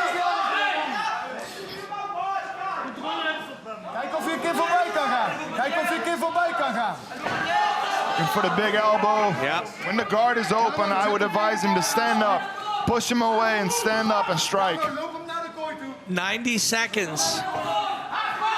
We know, in all likelihood, Jarno Errens needs a finish. He's got a tired Caio Machado underneath him, but Machado's hanging on and doing a good job. Yeah, but Erons, he needs to get up. Yeah, he feels like he's. And now he can. This is what Machado wants, though. If there's a position, even when he's losing in the grappling, this is where Machado wants to be. He doesn't want to stand up from anymore. here. Okay. He can stand from here. 1 minute remaining. Is his corner yelling for him to stand or to elbow? He's inside, but it looks like, but then Machado's got him back to a half again. Almost a lockdown type position now, butterfly. He's looking for that arm triangle move he did again, but it's not going to be there. It's not going to be there. He's not going to submit him. No, and Machado has enough in him to keep destabilizing him. And when you're destabilized, you can't throw those hard finishing punches and elbows. He's got 30 seconds to do it now. Oh, this is what you need to go. Oh, he's triangle. And he doesn't need to finish it. He just needs to keep the threat to get to the end of the round. Looks like it's unlikely as Jaro's got his hands through. Jaro's through, 15 seconds remaining. 10 seconds.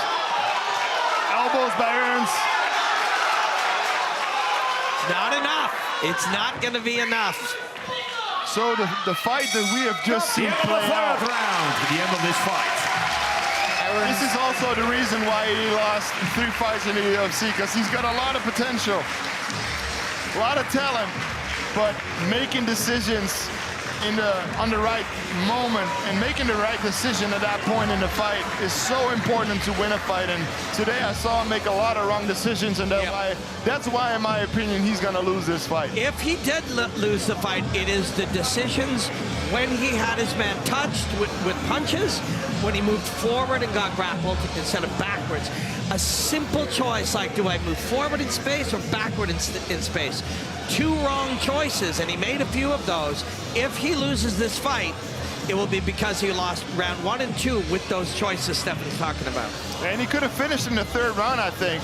Why, when you're fighting a high-level BJJ black belt, why do you keep on grappling with him? You're sure he came close to that arm triangle, and it would have been incredible if you'd submitted him, but why, if he's that exhausted, let him get back up. Yep. And then put him back on his back. But there don't were follow moments, him. Yep, there were moments at 90 seconds and even a little longer, which is a lot of time to get out when he was in cross side or he was in a sort of an open guard. Yeah, it's true. We're not the judges, and the judges could have seen something in round 1 or 2 that we didn't see, but we shall see. Well, fighters to the center of the ring, please.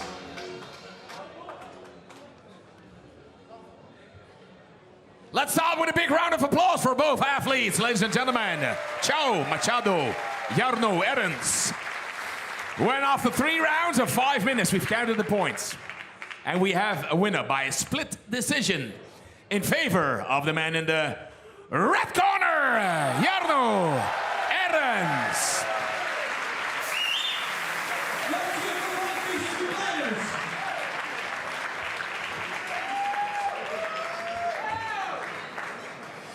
Jarno Errens, tough fight, man. That guy flew across the Atlantic to give you everything he had. Yeah. You know, in that final round, you had him hurt. How close do you think you were to putting him away? I'm not happy with the performance. I don't know what it exactly is, but I think I'm involved with my new team, Combat Brothers. We worked a lot on everything. Normally, I'm the guy who's rushing. So today I tried to be more patient.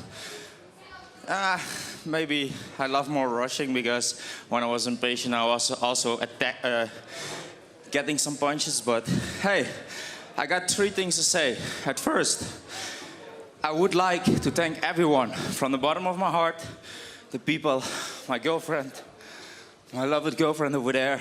With her, nothing was possible in life for me.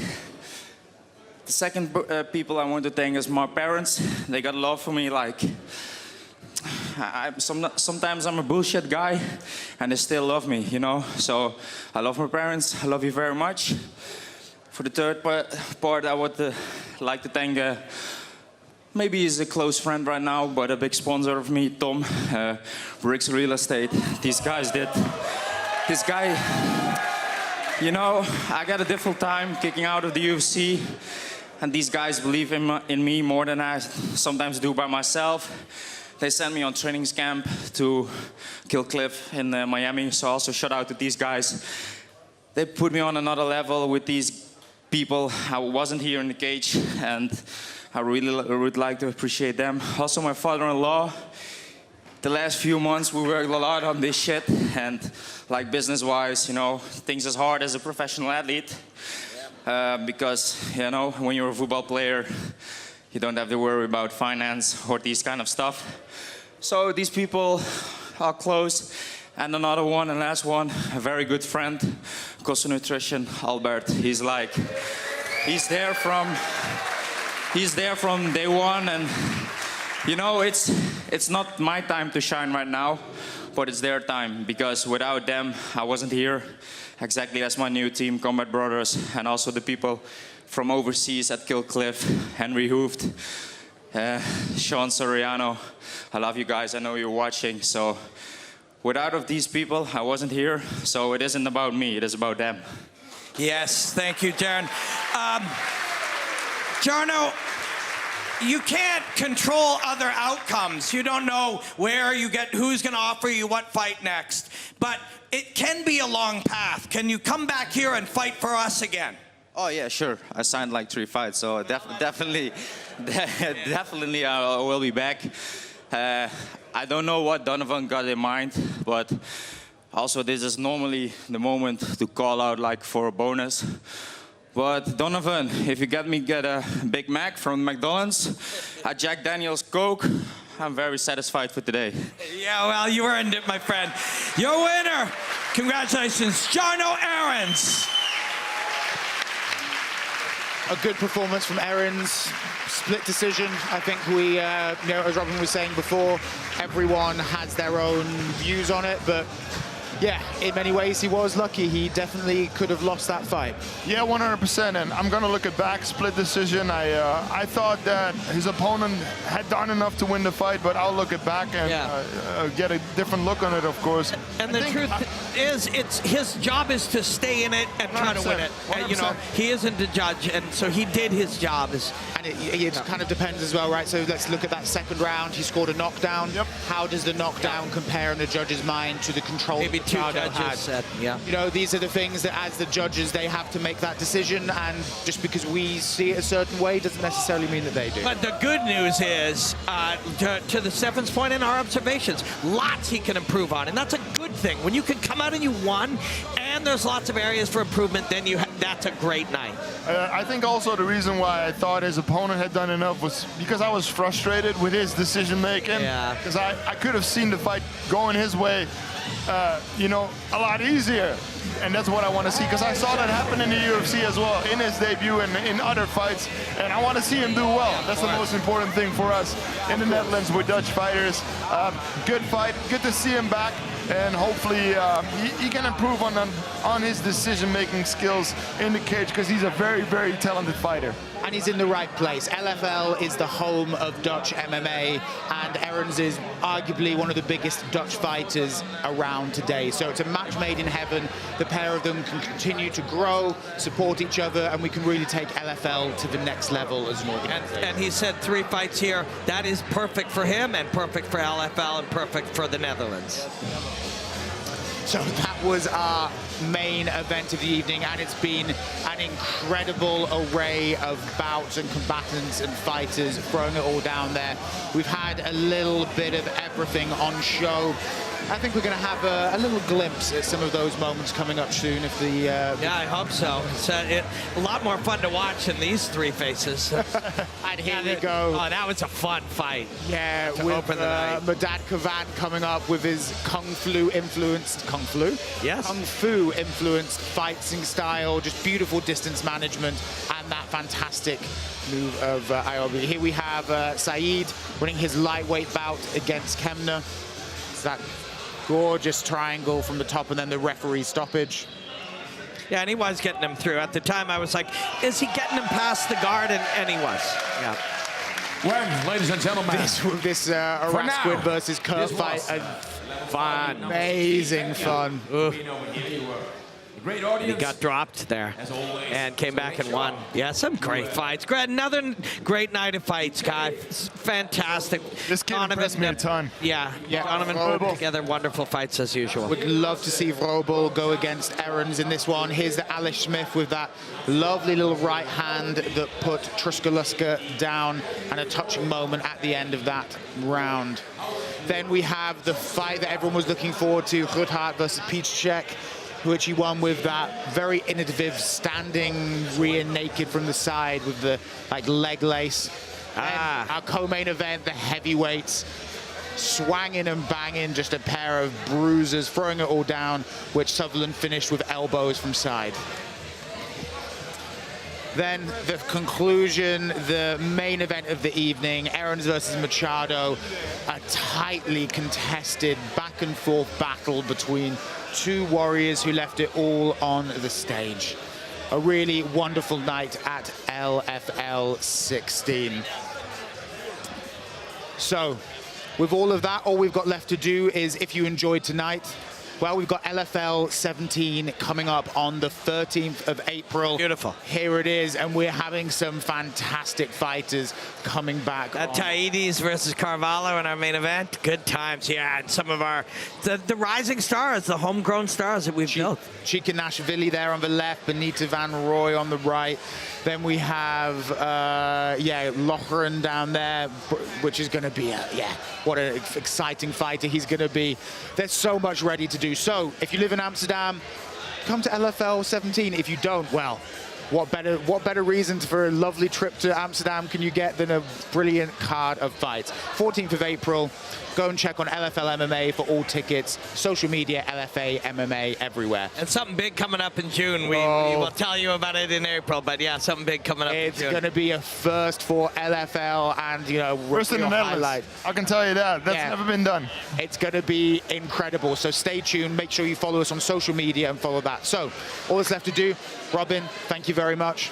Stefan, absolute pleasure. And to everyone at home, thank you for joining us this evening, and we'll see you all soon.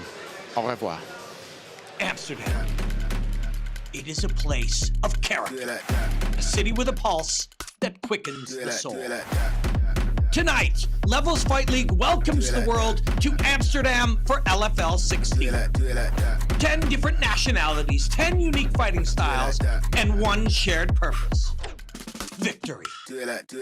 From rising contenders to seasoned veterans, this is a celebration of human will. The stage is set and the warriors are ready to make magic happen here in the heart of Europe. In our co-main event, Louie Sutherland, dangerous Brazilian Luis Carlos de Brito face off in a heavyweight battle of wills that definitely will thrill, excite, and delight, and it could define the division's future. And our main event, the crown jewel of the night, is a monumental moment for Dutch MMA. The Netherlands' own Jarno Errens returns home after making his mark on the world stage to fight under the LFL banner.